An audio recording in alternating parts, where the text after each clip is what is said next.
ನಮಸ್ಕಾರ ವೀಕ್ಷಕರೇ, ನಾನು ನಾಗಲಿಂಗಯ್ಯ ಸ್ಥಾವರಮಠ. ಇಂದಿನ ದಿವಸ ನಮ್ಮ ಅತಿಥಿ ಕಾರ್ಯಕ್ರಮದಲ್ಲಿ ಈ ಒಂದು ಕಲ್ಯಾಣ ಕರ್ನಾಟಕ ನಾಡಿನ ಕಲಬುರಗಿ ಜಿಲ್ಲೆಯೊಳಗ ಅನೇಕ ಕಾರ್ಯಕ್ರಮಗಳನ್ನು ಮಾಡಿ ಕನ್ನಡ ನಾಡು ನುಡಿ ಸಂಸ್ಕೃತಿ ಅಂತಕ್ಕಂಥದ್ದು ಸಾಮಾಜಿಕವಾಗಿರುವಂತಹ ಇಂತಹ ಸಂಘಟನೆ ಕಾರ್ಯಕ್ರಮಗಳಲ್ಲಿ ಆ ಒಂದು ಬಾಲ್ಯದಿಂದಲೂ ಕೂಡ ಈ ಒಂದು ನಾಡು ನುಡಿಗಾಗಿ ಅವರ ಸೇವೆಯನ್ನ ಗಣನೀಯವಾಗಿ ಸೇವೆಯನ್ನು ಸಲ್ಲಿಸಿರುವಂತವರು ಪ್ರಸ್ತುತ ಜಿಲ್ಲಾ ಕನ್ನಡ ಸಾಹಿತ್ಯ ಪರಿಷತ್ ಕಲಬುರಗಿಯ ಅಧ್ಯಕ್ಷರಾಗಿರುವಂತಹ ಶ್ರೀಯುತರಾಗಿರುವಂತಹ ಶ್ರೀ ವಿಜಯ್ ಕುಮಾರ್ ತೇಗಿಲ್ತಿಪ್ಪಿ ಸರ್ ಅವರು ಈ ನಮ್ಮ ಅತಿಥಿ ಕಾರ್ಯಕ್ರಮದೊಳಗೆ ಇಂದಿನ ದಿವಸ ನಮ್ಮೊಂದಿಗಿದ್ದಾರೆ. ಅವರಿಗೆ ಈ ಒಂದು ಕಾರ್ಯಕ್ರಮಕ್ಕೆ ಬರಮಾಡಿಕೊಳ್ಳೋಣ. ಅತಿಥಿ ಕಾರ್ಯಕ್ರಮಕ್ಕೆ ಸರ್ ಅವರಿಗೆ ತುಂಬ ಹೃದಯ ಸ್ವಾಗತ ಸರ್. ನಮಸ್ಕಾರ. ನಮಸ್ಕಾರಗಳು ಸರ್. ನಿಜವಾಗ್ಲೂ ಕೂಡ ಈ ಒಂದು ಇಂದಿನ ಕಾಲಮಾನದೊಳಗೆ ಕನ್ನಡ ಸಾಹಿತ್ಯ ಅಂತಕ್ಕಂಥದ್ದು, ಕನ್ನಡ ಮಾತನಾಡುವಂತವರು ಬಹಳಷ್ಟು ಕಡಿಮೆ ಇದ್ದಾರೆ ಸರ್. ಅದರಲ್ಲೂ ವಿಶೇಷವಾಗಿ ನೀವು ಚಿಕ್ಕವರಿಂದಲೂ ಕೂಡ ಸಾಹಿತ್ಯ ಕ್ಷೇತ್ರದೊಳಗ ಅಪಾರವಾಗಿರುವಂತಹ ಸಾಧನೆಯನ್ನು ಮಾಡಿರುವಂತವರು ಹಾಗೂ ಅನೇಕ ಕಾರ್ಯಕ್ರಮಗಳನ್ನ ಹಗಲಿರುಳು ಎನ್ನದೆ ಈ ಕನ್ನಡ ನಾಡಿನೊಳಗ ಕಲಬುರಗಿ ಜಿಲ್ಲೆಯೊಳಗ ಅನೇಕ ಕಾರ್ಯಕ್ರಮಗಳನ್ನ ಮಾಡಿಕೊಂಡು ಬಂದಿಯೇ ನಿಮ್ಮ ಹೆಸರಾಗಿರುವಂತದ್ದು. ಈಗ ಜಿಲ್ಲಾ ಅಧ್ಯಕ್ಷರಾಗಿರಿ, ಹೌದಲ್ ಸರ್, ಸಾಹಿತ್ಯ ಪರಿಷತ್. ಅದಕ್ಕಿಂತ ಮುಂಚಿತವಾಗಿ ಅನೇಕ ಕಾರ್ಯಕ್ರಮಗಳನ್ನ ಮಾಡಿರುವಂತಹ ಎಲ್ಲರ ಮನೆ ಮಾತಾಗಿರುವಂತವರು ಶ್ರೀಯುತರು ವಿಜಯ್ ಕುಮಾರ್ ಪಾಟೀಲ್ ತೇಗಿಲ್ತಿಪ್ಪೆ ಅಂದ್ರೂ ಕೂಡ ತಪ್ಪಾಗ್ಲಿಕ್ಕಿಲ್ಲ. ಶ್ರೀಯುತರು ಜನ್ಮವನ್ನ ಕಲಬುರಗಿ ಜಿಲ್ಲೆಯ ಆ ಒಂದು ಚುಂಚೋಳಿ ತಾಲೂಕಿನೊಳಗ ಬರ್ತಾ ಇರ್ತಕ್ಕಂಥದ್ದು. ಮೊದಲು ಚುಂಚೋಳಿ ತಾಲೂಕಿತ್ತು, ಈಗ ಕಾಳಗಿ ತಾಲೂಕಾಗಿದೆ, ಹೌದಲ್ ಸರ್. ತೇಗಲತಿಪ್ಪೆ ಅಂತಕ್ಕಂತಹ ಗ್ರಾಮ. ನಿಜವಾಗ್ಲೂ ಕೂಡ ಆ ಒಂದು ಗ್ರಾಮದ ಹೆಸರು ಬರ್ಬೇಕಂತ ಕೇಳಿದ್ರೆ ತೇಗ ಮರಗಳು, ಗಂಧ ಮರಗಳು ಅಲ್ಲೆಲ್ಲ ವಿಶೇಷವಾಗಿ ಬೆಳೆದಿರುವಂತದ್ದು. ಆ ತೇಗದಿಂದ ಮರಗಳನ್ನ ತಯಾರು ಮಾಡಿರುವಂತಹ ವಿಶೇಷವಾಗಿ ಅದಕ್ಕಾಗಿ ಆ ತೇಗಲತಿಪ್ಪೆ ಅಂತಕ್ಕಂಥದ್ದು ಹೆಸರು ಬಂದದಂತ ಕೇಳಿದ್ವಿ ಸರ್, ಹೌದಲ್ ಸರ್. ವಿಶಿಷ್ಟರು ಇವತ್ತಿನ ದಿವಸ ನಮ್ಮ ಅತಿಥಿ ಕಾರ್ಯಕ್ರಮಕ್ಕೆ ಬಂದಿದ್ದಾರೆ. ಇಂತಹ ಶ್ರೀಯುತರು ಶ್ರೀಮತಿ ರತ್ನಮ್ಮ ಶ್ರೀ ಚಂದ್ರಶೇಖರ್ ಪಾಟೀಲ್ ಇವರ ಪುಣ್ಯ ಉದರದೊಳಗ 6 ಜನ ಒಟ್ಟಾರೆ ಮಕ್ಕಳು. ಆ 6 ಜನ ಮಕ್ಕಳಲ್ಲಿ 5 ಜನ ಗಂಡು ಮಕ್ಕಳು, ಒಬ್ಬ ಹೆಣ್ಣು ಮಗಳು. ಆ ಒಂದು 5 ಜನ ಗಂಡು ಮಕ್ಕಳಲ್ಲಿ 3ನೇಯವರಾಗಿ ಜನಿಸಿರುವಂತವರೇ ಶ್ರೀಯುತ ವಿಜಯ್ ಕುಮಾರ್ ತೇಗಿಲ್ತಿಪ್ಪೆ ಸರ್ ಅವರು. ನಿಜವಾಗ್ಲೂ ನಾವೇ ಹೇಳೋದಕ್ಕಿಂತ ವಿಷಯಗಳನ್ನ, ಅವರ ಆ ಒಂದು ಜೀವನ ಶೈಲಿಯನ್ನ ನಾವು ನೀವೆಲ್ಲರೂ ನೋಡ್ಕೊಂಡು ಬರೋಣ. ನಮಸ್ಕಾರ ಸರ್ ಇನ್ನೊಮ್ಮೆ ಕಾರ್ಯಕ್ರಮಕ್ಕೆ. ನಿಜವಾಗ್ಲೂ ಕೂಡ ಇಂದಿನ ಕಾಲಮಾನದೊಳಗೆ ನಾ ಮೊದಲೇ ಹೇಳದಲ್ಲ ಸರ್, ಕನ್ನಡ ಅಂತಕ್ಕಂಥದ್ದು ಬಹಳಷ್ಟು ಕಡಿಮೆ ಆಗ್ತಾ ಇದೆ. ಕನ್ನಡ ಬಂದ್ರೂ ಕೂಡ ಮಾತನಾಡುವಂತವರ ಸಂಖ್ಯೆ ಕಡಿಮೆ ಆಗಿದೆ ಸರ್. ಅಂದ್ರೆ ಅನ್ಯ ಭಾಷೆಗೆ ಬಹಳ ಒಲವು ತೋರಿಸ್ತಾ ಇದ್ದಾರೆ ನಮ್ಮ ಕರ್ನಾಟಕದೊಳಗ, ಕರ್ನಾಡಿನೊಳಗ. ಅದಕ್ಕಾಗಿ ವಿಶೇಷವಾಗಿ ಸರ್ ನಿಮ್ಮ ಈ ಒಂದು ಕನ್ನಡದ ಒಲವು ಹೆಂಗ್ ಬಂತು ಸರ್ ನಿಮ್ಗೆ? ಸರಿ, ನಾವು ಕನ್ನಡ ಸಾರಸ್ವತ ಲೋಕಕ್ಕೆ ಮೊಟ್ಟ ಮೊದಲ ಕನ್ನಡದ ಕೃತಿ ಕೊಟ್ಟಿರ್ತಕ್ಕಂಥವ್ರು ಕಲಬುರಗಿ ಜನರಾಗಿರ್ತಕ್ಕಂಥವ್ರು ನಾವು. ಇದು ನಮ್ಮ ಅಭಿಮಾನ, ಪ್ರತಿಯೊಬ್ಬರು ಇಟ್ಕೊಳ್ಬೇಕಾಗಿರ್ತಕ್ಕಂಥದ್ದು ಬಹಳ ಅವಶ್ಯಕತೆ ಇದೆ. ಇಂಥ ನೆಲದೊಳಗೆ ಇವತ್ತು ಕನ್ನಡ ಕಗ್ಗೊಲೆ ಆಗ್ತಾ ಇದೆ ಅಂದ್ರೆ, ಕನ್ನಡ ಭಾಷೆ ಮಾಯ ಆಗ್ತಾ ಇದೆ ಅಂತಂದ್ರೆ ಅನ್ಯ ಭಾಷೆಯಕ್ಕೆ ಪ್ರಭಾವಕ್ಕೆ ಒಳಗಾಗಿ ಮತ್ತು ವಿಶೇಷವಾಗಿ ಆಂಗ್ಲ ಭಾಷೆಗೆ ವ್ಯಾಮೋಹಕ್ಕೆ ಒಳಗಾಗಿ ಇವತ್ತು ಕನ್ನಡವನ್ನ ಕಳ್ಕೊತಾ ಇದ್ದೀವಿ. ಇವತ್ತು ನಾವೆಲ್ಲರೂ ಕೂಡ ಇಂಗ್ಲಿಷ್ ಕಲ್ತ್ರೆ ಮಾತ್ರ ಬಹಳ ದೊಡ್ಡ ಸಾಧನೆ ಮಾಡಬಹುದು ಅಂತ ಹೇಳಿ ಬಹಳ ಜನ ಕಲ್ಪನೆ ಇಟ್ಕೊಂಡಿದ್ದಾರೆ. ಒಂದು ಮಾತ್ರ ನಾವು ಅರ್ಥ ಮಾಡ್ಕೊಳ್ಬೇಕು, ಕನ್ನಡ ಮಾಧ್ಯಮದಲ್ಲಿ ಕಲಿತು ಕನ್ನಡ ಭಾಷೆಯನ್ನೇ ಮೈಗೂಡಿಸಿಕೊಂಡಿರ್ತಕ್ಕಂಥ ಅನೇಕ ವ್ಯಕ್ತಿಗಳು ಇವತ್ತು ಅಂತಾರಾಷ್ಟ್ರೀಯ ಮಟ್ಟದೊಳಗೆ ಬೆಳೆದಿರ್ತಕ್ಕಂಥ ಅನೇಕ ಉದಾಹರಣೆಗಳು ಇವತ್ತು ನಮ್ಮ ಕಣ್ಣೆದುರು ಸಿಗ್ತವೆ. ಆ ಕಾರಣಕ್ಕಾಗಿ ಇವತ್ತು ನಾವು ಹಾಗಂತ ನಾವು ಬೇರೆ ಭಾಷೆಗಳ ವಿರೋಧಿಗಳಂತಲ್ಲ, ನಾವು ನಮ್ಮ ಕನ್ನಡದ ಜೊತೆ ಬೇರೆ ಭಾಷೆಯನ್ನ ಪ್ರೀತಿ ಮಾಡ್ತೀವಿ. ಅದ್ರ ಜೊತೆಗೇನೆ ಕನ್ನಡ ನಮ್ಮ ತಾಯಿ ಭಾಷೆಯಾಗಿ ಭಾವನೆ ಇಟ್ಕೊಳ್ಬೇಕಾಗಿರ್ತಕ್ಕಂಥದ್ದು ಬಹಳ ಅವಶ್ಯಕತೆ ಇದೆ. ಆ ಕಾರಣಕ್ಕಾಗಿ ಈ ಕಲಬುರಗಿ ನೆಲ ಕನ್ನಡದ ನೆಲ ಇರೋದ್ರಿಂದ ಇಲ್ಲಿ ಕನ್ನಡ ಮತ್ತೊಮ್ಮೆ ಜಯಂಕರಿಸಬೇಕೆನ್ನುವ ಉದ್ದೇಶನ ಇಟ್ಟುಕೊಂಡು ನಾವು ಈ ಕನ್ನಡದ ಕಟ್ಟುವ ಕಾಯಕದೊಳಗೆ ನಾವು ತೊಡಗಿಸ್ಕೊಂಡಿವಿ ಸರ್. ಹೌದು ಸರ್, ಹೌದು ಸರ್. ಅದಕ್ಕಾಗಿ ನಿಮ್ಮ ಹೆಸರು ಎಲ್ಲರ ಬಾಯೊಳಗೂ ವಿಜಯ್ ಕುಮಾರ್ ಸರ್ ಇರ್ತಾರ ಅಂತ ಕೇಳಿದ್ರೆ ಕಾರ್ಯಕ್ರಮ ಬಹಳ ಸುಸೂತ್ರವಾಗಿರ್ತದ, ಅದ್ರೊಳಗೆ ಒಂದು ಅರ್ಥ ಇರ್ತದ ಅಂತ ತಿಳ್ಕೊಂಡು ಹೇಳ್ತಾರೆ ಸರ್, ಹೌದ್ರಾ? ಈ ಹಿನ್ನೆಲೆಯನ್ನು ನೋಡ್ಬೇಕಾಗ್ತದೆ ಸರ್. ಅಂದ್ರೆ ನಿಮ್ಮ ಬಾಲ್ಯಾವಸ್ಥೆಯೊಳಗ ಎಲ್ಲಿ ಅಭ್ಯಾಸವನ್ನು ಮಾಡಿದ್ರಿ ಸರ್ ನೀವು? ಸರ್, ನಾವು ಚಿಂಚೋಳಿ ಮತ್ತು ಕಾಳಿಗೆ ಅವಿಭಜಿತ ತಾಲೂಕಿನ ತೇಗಲ್ತಿಪ್ಪೆ ಅನ್ನೋ ಒಂದು ಸಣ್ಣ ಹಳ್ಳಿ, ಆ ಸಣ್ಣ ಹಳ್ಳಿಯಲ್ಲಿ ಹುಟ್ಟಿರ್ತಕ್ಕಂಥವ್ರು ನಾವುಗಳೆಲ್ಲ. ನಾವು ಆರಂಭಕ್ಕೆ ಸೇಡಂನಲ್ಲಿ 15 ವರ್ಷಗಳ ಮನೆ ಮಾಡಿದ್ರು. ನಾವು 4ನೇ ತರಗತಿ ಒಳಗೆ ಚಿಂಚೋಳಿ ತಾಲೂಕಿನ ಮತ್ತು ಕಾಳಗಿ ತಾಲೂಕಿನ ಕೇಶ್ವರ ಗ್ರಾಮದಲ್ಲಿ ಒಂದು ಸರ್ಕಾರಿ ಶಾಲೆಯಲ್ಲಿ 4ನೇ ತರಗತಿವರೆಗೆ ಅಭ್ಯಾಸ ಮಾಡಿದ್ವು. ಆನಂತರ ನಾವೆಲ್ಲ ತೇಗಲ್ತಿಪ್ಪೆ ಒಂದು ಸಣ್ಣ ಹಳ್ಳಿಯಲ್ಲಿ ಇರ್ತಕ್ಕಂಥ ಸಂದರ್ಭದೊಳಗೆ ನಾವೆಲ್ಲ ಕನಸು ಕಾಣ್ತಾ ಇದ್ದೆವು, ಕಲಬುರಗಿಗೆ ನಾವು ನೋಡ್ತೀವೋ ಇಲ್ಲೋ, ಕಲಬುರಗಿ ಶರಣಬಸವೇಶ್ವರ ಜಾತ್ರೆಗೆ ಎಲ್ಲರೂ ಹೋಗ್ತಾ ಇದ್ರು, ನಾವು ನೋಡ್ತೀವೋ ಇಲ್ಲ ಅಂತ ಹೇಳಿ ನಾವು 4ನೇ ಇದ್ದಾಗ ನಾವೆಲ್ಲ ಒಂದೇನೋ ಒಂಥರ ಕನಸು ಕಾಣ್ತಾ ಇದ್ದೆವು. ಆದ್ರೆ ನಾವೆಲ್ಲ ಒಂದು ಕಡಬಡತನದಲ್ಲಿ ಇರ್ತಕ್ಕಂಥ ಸಂದರ್ಭ, ಆರ್ಥಿಕವಾಗಿ ಅಷ್ಟೊಂದು ಬಲಿಷ್ಠವಾಗಿ ಇರದೇ ಇದ್ರು ಕೂಡ ನಮ್ಮ ತಂದೆಯವರು ಛಲದಂಕ ಮಲ್ಲವ್ರು ಅಂತ ನಾವೆಲ್ಲ ಈ ಭಾಗದೊಳಗೆ ಹೆಸರು ಮಾಡಿರ್ತಕ್ಕಂಥವ್ರು. ಅವರ ಆಶೀರ್ವಾದದಿಂದ, ನಮ್ಮ ತಂದೆ ತಾಯಿಯ ಆಶೀರ್ವಾದದಿಂದ ಕಲಬುರಗಿಯಲ್ಲಿ ಓದ್ಬೇಕು, ನಮ್ಮ ಮಕ್ಕಳು ಕೂಡ ನಗರ ಪ್ರದೇಶದಲ್ಲಿ ಓದಿ ದೊಡ್ಡ ಸ್ಥಾನದೊಳಗೆ ಹೋಗ್ಬೇಕನ್ನೋ ಬಹಳ ದೊಡ್ಡ ಕನಸನ್ನು ಇಟ್ಟುಕೊಂಡು ನಮ್ಮ ತಂದೆ ತಾಯಿಯವರು ಕಲಬುರಗಿಗೆ ಬಂದು ವಾಸ ಮಾಡಿ ಇಲ್ಲಿ ಇರ್ತಕ್ಕಂಥ ಕಲಬುರಗಿಯ ಬ್ರಹ್ಮಪುರದಲ್ಲಿ ಇರ್ತಕ್ಕಂಥ ಶ್ರೀ ಚೌಡೇಶ್ವರ ಶಾಲೆಯಲ್ಲಿ ನಮಗೆ 4ನೇ ತರಗತಿಗೆ ತೇರ್ಗಡೆಗೊಳಿಸಿದ್ರು. ನಾವು 4ನೇ ತರಗತಿಯಿಂದ 10ನೇ ತರಗತಿವರೆಗೆ ಕಲಬುರಗಿಯ ಬ್ರಹ್ಮಪುರದಲ್ಲಿ ಇರ್ತಕ್ಕಂಥ ಚೌಡೇಶ್ವರ ಶಾಲೆಯಲ್ಲಿ ನಾವು 10ನೇ ತರಗತಿ ಪ್ರೌಢ ಶಿಕ್ಷಣ ಅಲ್ಲಿ ಮುಗಿತು. ನಾವು ಪ್ರೌಢ ಶಿಕ್ಷಣ ಅಲ್ಲಿ ಮುಗಿಸಿದೆವು. ಅದಾದ ನಂತರ ಕಲಬುರಗಿಯಲ್ಲಿ ಪ್ರತಿಷ್ಠಿತ ಶ್ರೀ ಶರಣಬಸವೇಶ್ವರ ಕಲಾ ಮಹಾವಿದ್ಯಾಲಯದೊಳಗೆ PUC ಪ್ರಥಮ ವರ್ಷದಿಂದ ಅಲ್ಲಿ BA ಪದವಿವರೆಗೂ ಕೂಡ ನಾವು ಅಲ್ಲಿ ಅಭ್ಯಾಸ ಮಾಡಿದ್ವಿ ಸರ್. ಯಾಕಂದ್ರೆ ಕಲಬುರಗಿ ಒಳಗೆ ಶರಣಬಸವೇಶ್ವರ ಆಶೀರ್ವಾದದಿಂದ ಅವ್ರ ನೆಲದೊಳಗೆ, ಅವ್ರ ಆಶ್ರಯದೊಳಗೆ, ಅವ್ರ ನೆರಳಿನೊಳಗೆ ಬೆಳೆದಿರ್ತಕ್ಕಂಥವ್ರು ನಾವುಗಳು. ಆ ಶರಣರ ಆಶೀರ್ವಾದದಿಂದ ಇವತ್ತು ಒಂದೊಳ್ಳೆ ವಿದ್ಯಾಭ್ಯಾಸ ಪಡ್ಕೊಂಡಿವಿ, ಅದ್ರ ಜೊತೆಗೆ ಒಂದು ಒಳ್ಳೆ ಸಂಸ್ಕಾರ ಕೂಡ ಪಡ್ಕೊಂಡಿವಿ ಆ ಸಂಸ್ಥೆಯಿಂದ. ಶರಣ ಬಸವೇಶ್ವರ ಆಶೀರ್ವಾದ ಅನ್ಬೋದು ಸರ್. ಯಾಕಂತ ಕೇಳಿದ್ರೆ ಕಲ್ಯಾಣ ಮಾರ್ಗವಾಗಿ ಹೋಗುವಾಗ ಈ ಕಲಬುರಗಿ ನಾಡಿನೊಳಗ, ಕಲಬುರಗಿಯೊಳಗ ಯಾಕೆ ನೆಲೆಸ್ತಾರ ಅಂತ ಕೇಳಿದ್ರೆ ದೊಡ್ಡಪ್ಪ ಗೌಡ್ರು. ಖಂಡಿತ ಏನ್ರಿ? ಅಂದ್ರ ಅಂತಹ ಭಕ್ತಿಯನ್ನು ಹೊಂದಿರತಕ್ಕಂಥ ನಮ್ಮ ಕಲಬುರಗಿ ಜಿಲ್ಲೆ ವಿಶೇಷವಾಗಿ ಆ ಶರಣರ ಆ ಒಂದು ವಿದ್ಯಾ ಸಂಸ್ಥೆಯೊಳಗೆ ನೀವು ಅಭ್ಯಾಸ ಮಾಡಿರಿ ಅಂತ ಕೇಳಿದ್ರೆ ನಿಜವಾಗ್ಲೂ ನಾಡಿನೊಳಗೆ ಹೆಸರು ಇರ್ಬೇಕಂತ ಕೇಳಿದ್ರೆ ಶರಣರ ಆಶೀರ್ವಾದ ನಿಮ್ಗೆ ಇದೇನೆ ಸರ್. ಖಂಡಿತ. ಹೌದ್ರಿ? ಅದರಲ್ಲೂ ವಿಶೇಷವಾಗಿ ಬುದ್ಧ, ಬಸವ, ಅಂಬೇಡ್ಕರ್ ತತ್ವ ಆದರ್ಶಗಳನ್ನ ಮೈಗೂಡಿಸಿಕೊಂಡು ಜೀವನವನ್ನು ಸಾಗಿಸುವಂತವ್ರು ನೀವು. ಹೌದು ಸರ್. ಎಲ್ಲರಿಗೂ ನಿಜವಾಗ್ಲೂ ಆದರ್ಶವಾಗಿರುವಂತದ್ದು. ಅಂದ್ರೆ ಪದವಿ ಶಿಕ್ಷಣದಲ್ಲಿ ಪದವಿಯನ್ನ ಶಿಕ್ಷಣ ಪಡೆಯುವಂತಹ ಸಮಯದೊಳಗೆ ನಾಯಕತ್ವ ಗುಣ ನಿಮ್ಮಲ್ಲಿ ಇತ್ತಂತ ಬಹಳಷ್ಟು ಜನ ನಿಮ್ಮ ಸಂಗಡಿಗರು ಹೇಳ್ತಾರೆ ಸರ್. ನಾವು ಮನೆ ಶರಣಬಸವೇಶ್ವರ ಕಲಾ ಮಹಾವಿದ್ಯಾಲಯದೊಳಗೆ ಓದ್ತಿರ್ತಕ್ಕಂಥ ಸಂದರ್ಭದೊಳಗೆ ಬಸವೇಶ್ವರ ಕಾಲನಿ ಒಳಗೆ ನಮ್ಮ ಮನೆ ಇತ್ತು. ಅಲ್ಲಿ ನಾವೆಲ್ಲ ಅಲ್ಲಿಂದ ಸಿಟಿ ಬಸ್ಗಳಿಗೆ ಬಂದು ಶಾಲೆಗೆ ಹೋಗ್ತಕ್ಕಂಥವ್ರೆಲ್ಲ ನಾವೆಲ್ಲ ವಿದ್ಯಾರ್ಥಿಗಳು, ಅವೆಲ್ಲ ಡಿಗ್ರಿ ಓದ್ತಕ್ಕಂಥ ಸಂದರ್ಭದೊಳಗೆ ಒಂದೇ ದಿವಸ ಬಸ್ ಬಂದಿಲ್ಲ ಅಂತಂದ್ರು ನಾವು ಹೋಗಿ ಬಸ್ ಡಿಪೋಗೆ ಹೋಗಿ ಮ್ಯಾನೇಜರ್ ಭೇಟಿಯಾಗಿ ಒಂದು ಮನವಿ ಪತ್ರ ಕೊಟ್ಟು ಬರ್ಲಿಲ್ಲ ಅಂದ್ರೆ ಒಂದು ಹೋರಾಟ ಅಂತ ಮಾಡಿ ಎಲ್ಲ ವಿದ್ಯಾರ್ಥಿಗಳು ಹಾಕೊಂಡು. ಮತ್ತೆ ನಮ್ಮ ವಿಶೇಷವಾಗಿ ಶರಣಬಸವೇಶ್ವರ ಕಲಾ ಮಹಾವಿದ್ಯಾಲಯ ನಾವು ಓದಿರೋ ಸಂದರ್ಭದೊಳಗೆ SC ಮೇಲ್ಕುಂದಿ ಸರ್ ಪ್ರಿನ್ಸಿಪಲ್ ಇದ್ರು, SC ಹಿರೇಮಠ ಸರ್ ಇದ್ರು, MB ನಿಗುಡಿಗಿ ಸರ್ ಇದ್ರು, G ಶಿವಶಂಕರ್ ಸರ್ ಪ್ರಿನ್ಸಿಪಲ್ ಇದ್ರು. ಇವ್ರ ಮಧ್ಯದೊಳಗೆ ಅನೇಕ ಸಾಂಸ್ಕೃತಿಕ ಕಾರ್ಯಕ್ರಮಗಳಿಗೆ ಹೆಸರುವಾಸಿಯಾಗಿರ್ತಕ್ಕಂಥದ್ದು ನಮ್ಮ ಶರಣಬಸವೇಶ್ವರ ಕಲಾ ಮಹಾವಿದ್ಯಾಲಯ. ಆ ಸಂದರ್ಭ ಅನೇಕ ಕಾರ್ಯಕ್ರಮಗಳಲ್ಲಿ ನಾವೆಲ್ಲ ಸಕ್ರಿಯವಾಗಿ ಪಾಲ್ಗೊಳ್ತಾ ಇದ್ದೆವು. ಯಾಕಂತಂದ್ರೆ ಒಂದು ಕಾರ್ಯಕ್ರಮ ಕಾಲೇಜ್ ನಡೀತಾ ಇದ್ದಂತ ಅಲ್ಲಿ ವಿಶೇಷವಾಗಿ ಅತಿಥಿಗಳಿಗೆ ಕರೆಸ್ತಾ ಇದ್ರು. ಅವ್ರ ಅತಿಥಿಗಳ ಅನುಭವವನ್ನು ಪಡೆದುಕೊಳ್ತಕ್ಕಂಥ ಒಂದು ದೊಡ್ಡ ಪುಣ್ಯ ಅಂತ ಹೇಳಿ ನಾವೆಲ್ಲ ಭಾವಿಸ್ಕೊಂಡಿವಿ. ಹೀಗಾಗಿ ನಾವು ಅನೇಕ ವಿದ್ಯಾರ್ಥಿಗಳು ಸಾಹಿತ್ಯದ ಆಸಕ್ತಿ ಇರೋ ಕಾರಣಕ್ಕಾಗಿ ಅನೇಕ ನಡೆದಿರ್ತಕ್ಕಂಥ ಅನೇಕ ಕಾರ್ಯಕ್ರಮದಲ್ಲಿ ಸಕ್ರಿಯವಾಗಿ ಪಾಲ್ಗೊಂಡು ಅಲ್ಲಿ ಅನುಭವಿಗಳ ಅನುಭವವನ್ನು ನಾವೆಲ್ಲ ಪಡೆದುಕೊಳ್ತಾ ಇದ್ದೇವೆ ಸರ್. ಆ ಕಾರಣಕ್ಕಾಗಿನೇ ಒಂದಿಷ್ಟು ನಾಯಕತ್ವ ಗುಣ ಅಂತ ಅನ್ನೋದಕ್ಕಿಂತ ಒಂದಿಷ್ಟು ಎಲ್ಲರ ಜೊತೆ ಸಂಘಟನೆ ವಿದ್ಯಾರ್ಥಿಗಳ ಜೊತೆ ನಾವೆಲ್ಲರೂ ಕೂಡ ಒಳಗೊಂಡಂತೆ ಒಂದು ಸಂಘಟನೆ ವಿಶೇಷವಾಗಿ ಎಲ್ಲರೊಂದಿಗೆ ಬೆರೆಯುವಂತಹ ಸ್ವಭಾವ ಖಂಡಿತ ಖಂಡಿತ ನಿಜವಾಗ್ಲೂ ಸರ್. ಇನ್ನೊಂದು ಆ ವಿದ್ಯಾರ್ಥಿ ಜೊತೆಗೆ ಪದವಿ ಶಿಕ್ಷಣ ಮಾಡುವಂತಹ ಸಮಯದೊಳಗೆ ಈಗ ಬಹಳಷ್ಟು ಜನ ಹೇಳ್ತಾರೆ ಸರ್, ವಿಜಯ್ ಕುಮಾರ್ ಸರ್ ಅಂದ್ರ ಅವ್ರು ಏನ್ ಪಟ ಆಳ ಹೊರದಂಗ ಕನ್ನಡ ಮಾತಾಡ್ತಾರ ಅಂತ ಹೇಳ್ತಾರೆ ಸರ್. ಇನ್ನೊಂದು ವಿಶೇಷ ಅಂತ ಕೇಳಿದ್ರೆ ನಿಮ್ ಗೆಳೆಯರು ಹೇಳ್ದಂಗ ಬರೀ ಕನ್ನಡ ಮಾತನಾಡೋದಷ್ಟೇ ಅಲ್ಲ, ಆ ಒಂದು ಲಿಪಿಯನ್ನು ಕೂಡ ಆ ಕಂಪ್ಯೂಟರ್ ನೊಳಗೆ ಏನ್ ಟೈಪ್ ಮಾಡ್ತಾರಲ್ಲ ಸರ್, ಅದು ಬೆರಳಚ್ಚು ಕೂಡ ಅಷ್ಟೇ ಸ್ಪೀಡ್ ಆಗಿ ಮಾಡ್ತೀರಂತ ಸರ್. ಅದೇ ಹೆಂಗೆ ನಿಮ್ಮ ಅನುಭವ ಸರ್? ನಾವೆಲ್ಲರೂ ಕೂಡ ಉಪಜೀವನಕ್ಕಾಗಿ ಒಂದೆಲ್ಲ ಒಂದು ವೃತ್ತಿಯನ್ನ ಅವಲಂಬನೆ ಇಟ್ಕೊಂಡು ಬಂದಿರತಕ್ಕಂಥವ್ರು. ನಾವೆಲ್ಲ 5 ಜನ ಅಣ್ತಂದರು, 5 ಜನ ಒಂದೊಂದು ವೃತ್ತಿಯಲ್ಲಿ ಕೆಲಸ ಮಾಡ್ತಾ ನಾವೆಲ್ಲ ಬದುಕನ್ನ ಕಟ್ಟಿಕೊಂಡಿರ್ತಕ್ಕಂಥವ್ರು. ಆ ಸಂದರ್ಭಕ್ಕೆ ಕಲಬುರಗಿಯ ಬಸವೇಶ್ವರ ಬೆರಳಚ್ಚು ಸಂಸ್ಥೆ ಅಂತಿದೆ, ಶರಣಬಸವೇಶ್ವರ ಗುಡಿ ಪಕ್ಕದಲ್ಲೇ ಇದೆ. ಅಲ್ಲಿ ಎಲ್ಲ ನಾವು ಅಲ್ಲಿ ಬೆರಳಚ್ಚು ಅಂತ ಹೇಳಿ ನಾವೆಲ್ಲ ಶಿಬಿರವನ್ನು ಪಡ್ಕೊಂಡು ಅಲ್ಲೇ ಇನ್ಸ್ಟ್ರಕ್ಟರ್ ಆಗಿ ನಾವು ತರಬೇತಿದಾರರಾಗಿ ಕೆಲಸ ಮಾಡಿ, ಹೀಗಾಗಿ ನಾವು ಮೂಲತಃ ಟೈಪಿಸ್ಟ್. ನಾವೆಲ್ಲ ಮೂಲತಃ ಟೈಪಿಸ್ಟ್. ಕಲಬುರಗಿಯ ಒಂದು ಭೂಸೇನಾ ನಿಗಮದೊಳಗೆ ಅಲ್ಲಿ ಒಂದು ಏನಂತಾರೆ ಪಾರ್ಟ್ ಟೈಮ್ ಆಗಿ ನಾವು ಅಲ್ಲಿ ಟೈಪಿಸ್ಟ್ ಅಂತ ಕೆಲಸ ಮಾಡ್ತಾ ಇದ್ವಿ. ಆ ಕಾರಣಕ್ಕಾಗಿ ಆ ಟೈಪಿಂಗ್ ಅಂದ್ರೆ ಮ್ಯಾನುವಲ್ ಟೈಪಿಂಗ್, ಅವಾಗ ಈಗ ಕಂಪ್ಯೂಟರ್ ಇದೆ. ಹೀಗಾಗಿ ನಾವೆಲ್ಲ ಅದರಲ್ಲಿ ಸ್ವಲ್ಪ ಕಲಬುರಗಿ ಒಳಗೆ ಒಂದು ಹೆಚ್ಚು ಕಮ್ಮಿ 2000 ಇಸ್ವಿ ಒಳಗೆ ಟೈಪಿಂಗ್ ಒಳಗೆ ನಾವೆಲ್ಲ ಕಲಬುರಗಿ ಒಳಗೆ ಮುಂಚೂಣಿಯಲ್ಲಿ ಇರ್ತಕ್ಕಂಥವ್ರು. ಅಂದ್ರೆ ಬಹಳ ಫಾಸ್ಟ್ ಅನ್ನೋದು, ಆಮೇಲೆ ಬಹಳ ಮುಂಚೂಣಿಯಲ್ಲಿ ಇರ್ತಕ್ಕಂಥವ್ರು ಟೈಪ್ ರೈಟಿಂಗ್ ಇನ್ಸ್ಟಿಟ್ಯೂಟ್ ವಿಶೇಷವಾಗಿ. ಆ ಕಾರಣಕ್ಕಾಗಿ ಇವತ್ತಿಗೂ ಕೂಡ ಅದನ್ನ ಮೈಗೂಡಿಸ್ಕೊಂಡು ಬಂದಿವಿ. ಇವತ್ತು ನಮ್ಗೆ ಅದು ಬಹಳ ದೊಡ್ಡ ಆಸರೆಯಾಗಿ ನಿಂತದ ಟೈಪಿಂಗ್. ಹೌದು ಸರ್, ಇವತ್ತು ಈ ಮಟ್ಟಕ್ಕೆ ಇದ್ದೀರಿ ಅಂತ ಕೇಳಿದ್ರೆ ಇನ್ನೊಂದು ವಿಶೇಷ, ಕೆಲವೊಬ್ರು ಬರೀ ಮಾತನಾಡಬಹುದು ಸರ್, ಅದು ಲಿಖಿತ ರೂಪದೊಳಗೆ ಟೈಪಿಂಗ್ ರೂಪದೊಳಗೆ ಏನ್ ಸಾಹಿತ್ಯ ಬರೀತಾರಲ್ಲ ಸರ್, ಅದು ಎಲ್ಲರಿಗೂ ಬರಲ್ಲ. ವಿಶೇಷವಾಗಿ ಮೊದಲು ನಿಮ್ಗೆ ಅದು ಇದ್ದಿದ್ದಕ್ಕಾಗಿ ಇಂದಿನ ದಿವಸ ಇಷ್ಟೆಲ್ಲ ನೀವು ಪಟಪಟನೆ ಕನ್ನಡವನ್ನು ಮಾತಾಡ್ತೀರಿ, ಹಾಗೆ ಬರಿತೀರಿ, ಎಲ್ಲಾನು ವಿಶೇಷ ಸರ್. ಹಾಗೆ ಸರ್ ಪದವಿ ಶಿಕ್ಷಣವನ್ನ ಮುಗಿಸಿದ ನಂತರ ಅನೇಕರು ಏನ್ ಮಾಡ್ತಾರ ಅಂತ ಕೇಳಿದ್ರೆ, ನಾವಾಯ್ತು ನಮ್ ಸಂಸಾರ ಆಯ್ತು, ಮುಂದೊಂದು ಒಳ್ಳೆ ಮದ್ವಿ ಮಾಡ್ಕೋಬೇಕು, ಒಳ್ಳೆ ಮಕ್ಕಳು ಹಡಿಬೇಕು, ಒಂದು ಜೀವನ ಹಿಂಗ್ ಮಾಡ್ಬೇಕಂತ ಬಹಳಷ್ಟು ಜನರ ಅಭಿಪ್ರಾಯ ಹಿಂಗೆ ಇರ್ತದೆ ಸರ್.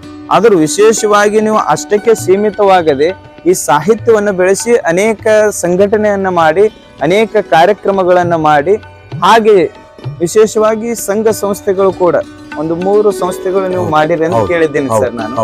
ಅಂತಹ ಸಂಸ್ಥೆಗಳನ್ನು ಹುಟ್ಟು ಹಾಕಿ ಅನೇಕ ಕಾರ್ಯಕ್ರಮಗಳನ್ನು ಮಾಡಿದ್ದೀರಿ ಸಂಘಟನೆ ಮುಖಾಂತರವಾಗಿ. ಅದರ ಬಗ್ಗೆ ಸ್ವಲ್ಪ ಹೇಳ್ತೀರಿ ಸರ್? ನಾನು ಒಂದು ತತ್ವ ಏನ್ ಇಟ್ಕೊಂಡೆ ಅಂದ್ರೆ, ಯಾವ ವ್ಯಕ್ತಿ ತಮ್ಮ ಕುಟುಂಬಕ್ಕಾಗಿ ಕೆಲಸ ಮಾಡಿರ್ತಾನೋ ಆ ವ್ಯಕ್ತಿನ ಕುಟುಂಬ ಮಾತ್ರ ನೆನೆಸ್ತದೆ. ಯಾವ ವ್ಯಕ್ತಿ ಸಮಾಜಕ್ಕಾಗಿ ಕೆಲಸ ಮಾಡಿರ್ತಾನೋ ಆ ವ್ಯಕ್ತಿನ ಇಡೀ ಸಮಾಜವನ್ನ ನೆನೆಸ್ತದೆ. ಆ ಕಾರಣಕ್ಕೆ ಅನೇಕ ಉದಾಹರಣೆಗಳು ಸಿಗ್ತಾವೆ. ಬುದ್ಧ, ಬಸವ, ಅಂಬೇಡ್ಕರ್, ಮಹಾತ್ಮ ಗಾಂಧಿ, ಸ್ವಾಮಿ ವಿವೇಕಾನಂದರು, ಇಂತ ಅನೇಕ ಮಹಾತ್ಮರು, ಶರಣರು, ಸಂತರು, ದಾಸರು, ಸೂಫಿ ಸಂತರು ಅನೇಕ ಜನ ಸಿಗ್ತಾರೆ. ಅವರೊಂದು ಸಮಾಜಕ್ಕಾಗಿ ಕೆಲಸ ಮಾಡಿರ್ತಕ್ಕಂಥವ್ರು, ಅವ್ರ ಕುಟುಂಬಕ್ಕಾಗಿ ಕೆಲಸ ಮಾಡಿದವರಲ್ಲ. ಆ ಕಾರಣಕ್ಕೆ ಇವತ್ತು ಇಡೀ ವಿಶ್ವವೇ, ಇಡೀ ಸಮಾಜವೇ ಅವ್ರಿಗೆ ನೆನೆಸ್ತದೆ. ಅಂತ ಒಂದು ಹಾದಿ ಒಳಗೆ ಬೆಳೆದಿರ್ತಕ್ಕಂಥವ್ರು ನಾವುಗಳು ಇವತ್ತು ನಾವು ಮನುಷ್ಯರಾಗಿ ಹುಟ್ಟಿದ್ದೇವೆ ಅಂತಂದ್ರೆ ಒಂದಿಷ್ಟಾದ್ರೂ ಕೂಡ ಸಮಾಜಕ್ಕೆ ಒಂದು ಒಳ್ಳೆ ಕೊಡುಗೆ ಕೊಡಬೇಕೆನ್ನುವ ವಿಚಾರನ ಇಟ್ಟುಕೊಂಡಿರ್ತಕ್ಕಂಥವ್ರು ನಾನು ಇರೋದ್ರಿಂದ ಇವತ್ತು ವಿಶೇಷವಾಗಿ ಸಾಮಾಜಿಕ ಸಂಘಟನೆ ತೊಡಗಿಸ್ಕೊಳ್ಳೋದ್ರ ಜೊತೆಗೆ ಕುಟುಂಬದ ಸಹಕಾರ ಕೂಡ ಬಹಳ ಮುಖ್ಯ ಇರ್ತದೆ. ಯಾಕಂತಂದ್ರೆ ನಾವು ಸಮಾಜದೊಳಗೆ ಜನರ ಮನಸ್ಸನ್ನ ಗೆಲ್ಲೋದು ಎಷ್ಟು ಮುಖ್ಯ ಇದೆಯಲ್ಲ, ಮನೆಯಲ್ಲಿರ್ತಕ್ಕಂಥ ನಮ್ಮ ಸಹೋದರರು, ಕುಟುಂಬಸ್ಥರ ಮನಸ್ಸು ಕೂಡ ಗೆಲ್ಲೋದು ಬಹಳ ಮುಖ್ಯ ಇದೆ. ಆ ಕಾರಣಕ್ಕಾಗಿ ಇವತ್ತು ನನಗೆ ಬಹಳ ದೊಡ್ಡ ಖುಷಿ ಇದೆ. ಇವತ್ತು ಸಾಮಾಜಿಕ ಕ್ಷೇತ್ರದ ತೊಡಗಿಸ್ಕೊಂಡಿನ ಅಂತಂದ್ರೆ ನಮ್ಮೆಲ್ಲ 5 ಜನ ಸಹೋದರರಲ್ಲಿ ನಮ್ಮ ಏನ್ ನನಗೆ ಬಿಟ್ಟು 4 ಜನ ಸಹೋದರರು ಕೂಡ ನಮಗೆ ಬೆನ್ನೆಲುಬಾಗಿ ಸಾಮಾಜಿಕ ಸಂಘಟನೆ ತೊಡಗಿಸ್ಕೊಳ್ಳಕ್ಕೆ ಬೆನ್ನೆಲುಬಾಗಿ ನಿಂತಿರ್ತಕ್ಕಂಥವ್ರು. ಅದು ನಮ್ಮ ತಂದೆ ತಾಯರ ಆಶೀರ್ವಾದ ಇರೋ ಕಾರಣಕ್ಕಾಗಿ ವಿಶೇಷವಾಗಿ ಇವತ್ತು ನಮ್ಮ ಧರ್ಮ ಪತ್ನಿ ಇರ್ಬೋದು, ನಮ್ಮ ಮಗಳು ಇರ್ಬೋದು, ಅವರೆಲ್ಲರೂ ಕೂಡ ಕಂಕಣಬದ್ಧರಾಗಿ ನಾವು ಸಾಮಾಜಿಕವಾಗಿ ಕೆಲಸ ಮಾಡ್ತಾ ಇದ್ದೀವಿ ಅಂತಂದ್ರೆ ಏನೋ ಸಾಮಾಜಿಕವಾಗಿ ಗುರುತಿಸಿಕೊಂಡಾರ, ಸಮಾಜದೊಳಗೆ ಒಂದು ಒಳ್ಳೆ ಹೆಸರು ಮಾಡ್ತಾ ಇದ್ದಾರೆ, ಕಲಬುರಗಿ ಇಡೀ ಜನ ಇವರಿಗೆ ನೆನೆಸ್ತಂತ ಒಂದು ದೊಡ್ಡ ಖುಷಿ ಇವತ್ತು ನಮ್ಮ ಮನೆಯಲ್ಲಿ ಇರೋ ಕಾರಣಕ್ಕಾಗಿ ಕೆಲಸ ಮಾಡಕ್ಕೆ ಸಾಧ್ಯ ಆಗ್ತಾ ಇದೆ. ಅದ್ರ ಜೊತೆಗೆ ಒಂದಿಷ್ಟು ನಾವೆಲ್ಲ ಒಂದು ಏನಾದ್ರೂ ಕೆಲಸ ಮಾಡ್ಬೇಕಾದ್ರೆ ಒಂದು ಏನಾದ್ರೂ ಬ್ಯಾನರ್ ಬೇಕು. ಅದಕ್ಕೆ ಆರಂಭಕ್ಕೆ ನಾವು ವಿಶ್ವಜ್ಯೋತಿ ಪ್ರತಿಷ್ಠಾನ ಮತ್ತೆ ಕರ್ನಾಟಕ ವಚನ ಸಾಹಿತ್ಯ ಅಕಾಡೆಮಿ ಮತ್ತೆ ನಮ್ಮ ಮಗಳು 4 ವರ್ಷ 3 ತಿಂಗಳಿದ್ದಾಗ ನಮ್ಮಿಂದ ಮರೆಯಾಗಿರ್ತಕ್ಕಂಥ ಸಂದರ್ಭದೊಳಗೆ ಅವ್ರನ್ನ ಶಾಶ್ವತವಾಗಿ ಜೀವಂತವಾಗಿ ಇಡಬೇಕೆನ್ನುವ ಕಾರಣಕ್ಕಾಗಿ ಒಂದು ಸಮೃದ್ಧಿ ಫೌಂಡೇಶನ್ ಅಂತ ಹೇಳಿ ಒಂದು ಸಂಸ್ಥೆ ಕೂಡ ತೆಗೆದಿವಿ. ಈ 3 ಸಂಸ್ಥೆ ಅಡಿಯಲ್ಲಿ ನಿರಂತರವಾಗಿ ಯಾವುದೇ ಸರ್ಕಾರದ ಅಭಯಹಸ್ತ ಇಲ್ಲದೇನೆ ಕೇವಲ ಸಾರ್ವಜನಿಕರ ಸಹಕಾರದಿಂದ, ಅದರಲ್ಲೂ ವಿಶೇಷವಾಗಿ ನಮ್ಮ ಗೆಳೆಯರ ಬಳಗನೇ ದೊಡ್ಡ ಶಕ್ತಿ ನನಗೆ.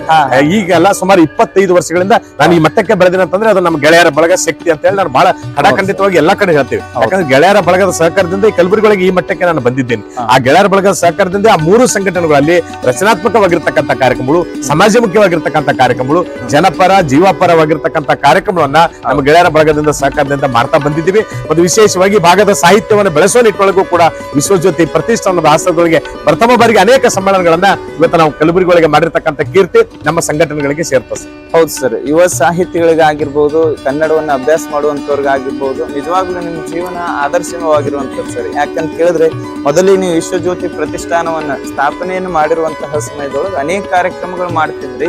ಅವಾಗೆಲ್ಲ ನೋಡಿದವ್ರು ಹೇಳ್ತಾರೆ ಸರ್, ವಿಜಯ್ ಕುಮಾರ್ ಸರ್ ಕಾರ್ಯಕ್ರಮ ಮಾಡ್ಯಾರ ಅಂತ ಕೇಳಿದ್ರೆ ಅಲ್ಲಿ ವಿಶೇಷವಾಗಿ ಕವಿಗೋಷ್ಠಿ ಇರ್ತಿತ್ತು, ಸಂಗೀತದ ಬಗ್ಗೆ, ಸಾಹಿತ್ಯದ ಬಗ್ಗೆ ಅನೇಕ ವಿಶೇಷ ಗಣ್ಯರನ್ನು ಕರೆಸಿ ಕಾರ್ಯಕ್ರಮ ಮಾಡ್ತಿದ್ರು. ನಿಜವಾಗ್ಲೂ ಇವೆಲ್ಲ ಕಾರ್ಯಗಳು ಈ ಒಂದು ಸಾಮಾಜಿಕ ಮನೋಭಾವನೆ, ಇಂತಹ ಸೇವೆ ಸಲ್ಲಿಸಬೇಕಂತ ಮನಸ್ಸಿನೊಳಗೆ ಹೆಂಗ್ ಬಂತು ಸರ್? ನಮ್ಮ ಭಾಗದೊಳಗೆ ಪ್ರತಿಭೆಗಳಿಗೆ ಏನು ಕೊರತೆ ಇಲ್ಲ. ಹೌದು ಸರ್. ಆದ್ರೆ ಮುಖ್ಯ ಕೊರತೆ ಇರತಕ್ಕಂಥದ್ದು ಪ್ರತಿಭೆಗಳಿಗೆ ವೇದಿಕೆ ಒದಗಿಸಿಕೊಡ್ಬೇಕಾಗಿರುತ್ತೆ.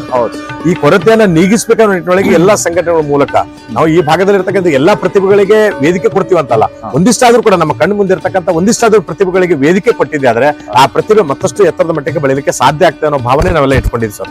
ಆ ಕಾರಣಕ್ಕಾಗಿನೇ ಈ ಭಾಗದೊಳಗೆ ಅನೇಕ ಕವನ ಬರೀತಕ್ಕಂಥ ಅನೇಕ ಉದಯೋನ್ಮುಖ ಲೇಖಕರಿದ್ದಾರೆ. ಕಾವ್ಯ ರಚನೆ ಮಾಡ್ತಕ್ಕಂಥವ್ರು, ಸಾಹಿತ್ಯ ರಚನೆ ಮಾಡ್ತಕ್ಕಂಥ ಅನೇಕ ಜನ ಉದಯೋನ್ಮುಖ ಲೇಖಕರು ಇರುವ ಈ ನೆಲದೊಳಗೆ ಅವರಿಗೆ ಒಂದಿಷ್ಟು ಪ್ರೋತ್ಸಾಹದ ಕೊರತೆ ಇರುವ ವಿಷಯವನ್ನ ಮನಗಂಡು ನಮ್ಮ ಸಂಸ್ಥೆಗಳ ಆಶ್ರಯದೊಳಗೆ ನಮ್ಮ ಗೆಳೆಯರ ಬಳಗದ ಸಹಕಾರದೊಂದಿಗೆ ಅವರಿಗೆ ವೇದಿಕೆ ಕೊಡ್ತಕ್ಕಂಥ ಬಹಳ ಪ್ರಾಮಾಣಿಕವಾದ ಕೆಲಸವನ್ನ ಮಾಡಿದ್ರ ಮೂಲಕ ಅವರನ್ನು ಸಾಹಿತ್ಯ ಕ್ಷೇತ್ರದಲ್ಲಿ, ಕಾವ್ಯ ಕ್ಷೇತ್ರದಲ್ಲಿ ಮತ್ತು ಅವರಿಗೆ ಯಾವ ಕ್ಷೇತ್ರದಲ್ಲಿ ಆಸಕ್ತಿ ಇರ್ತದೋ ಆ ಕ್ಷೇತ್ರದಲ್ಲಿ ಬೆಳೆಯಲಿಕ್ಕೆ ಪ್ರೋತ್ಸಾಹ ನಮ್ಮ ಭಾಗದಲ್ಲಿ ಪ್ರತಿಭೆಗಳಿಗೇನು ಕೊರತೆ ಇಲ್ಲ ಸರ್.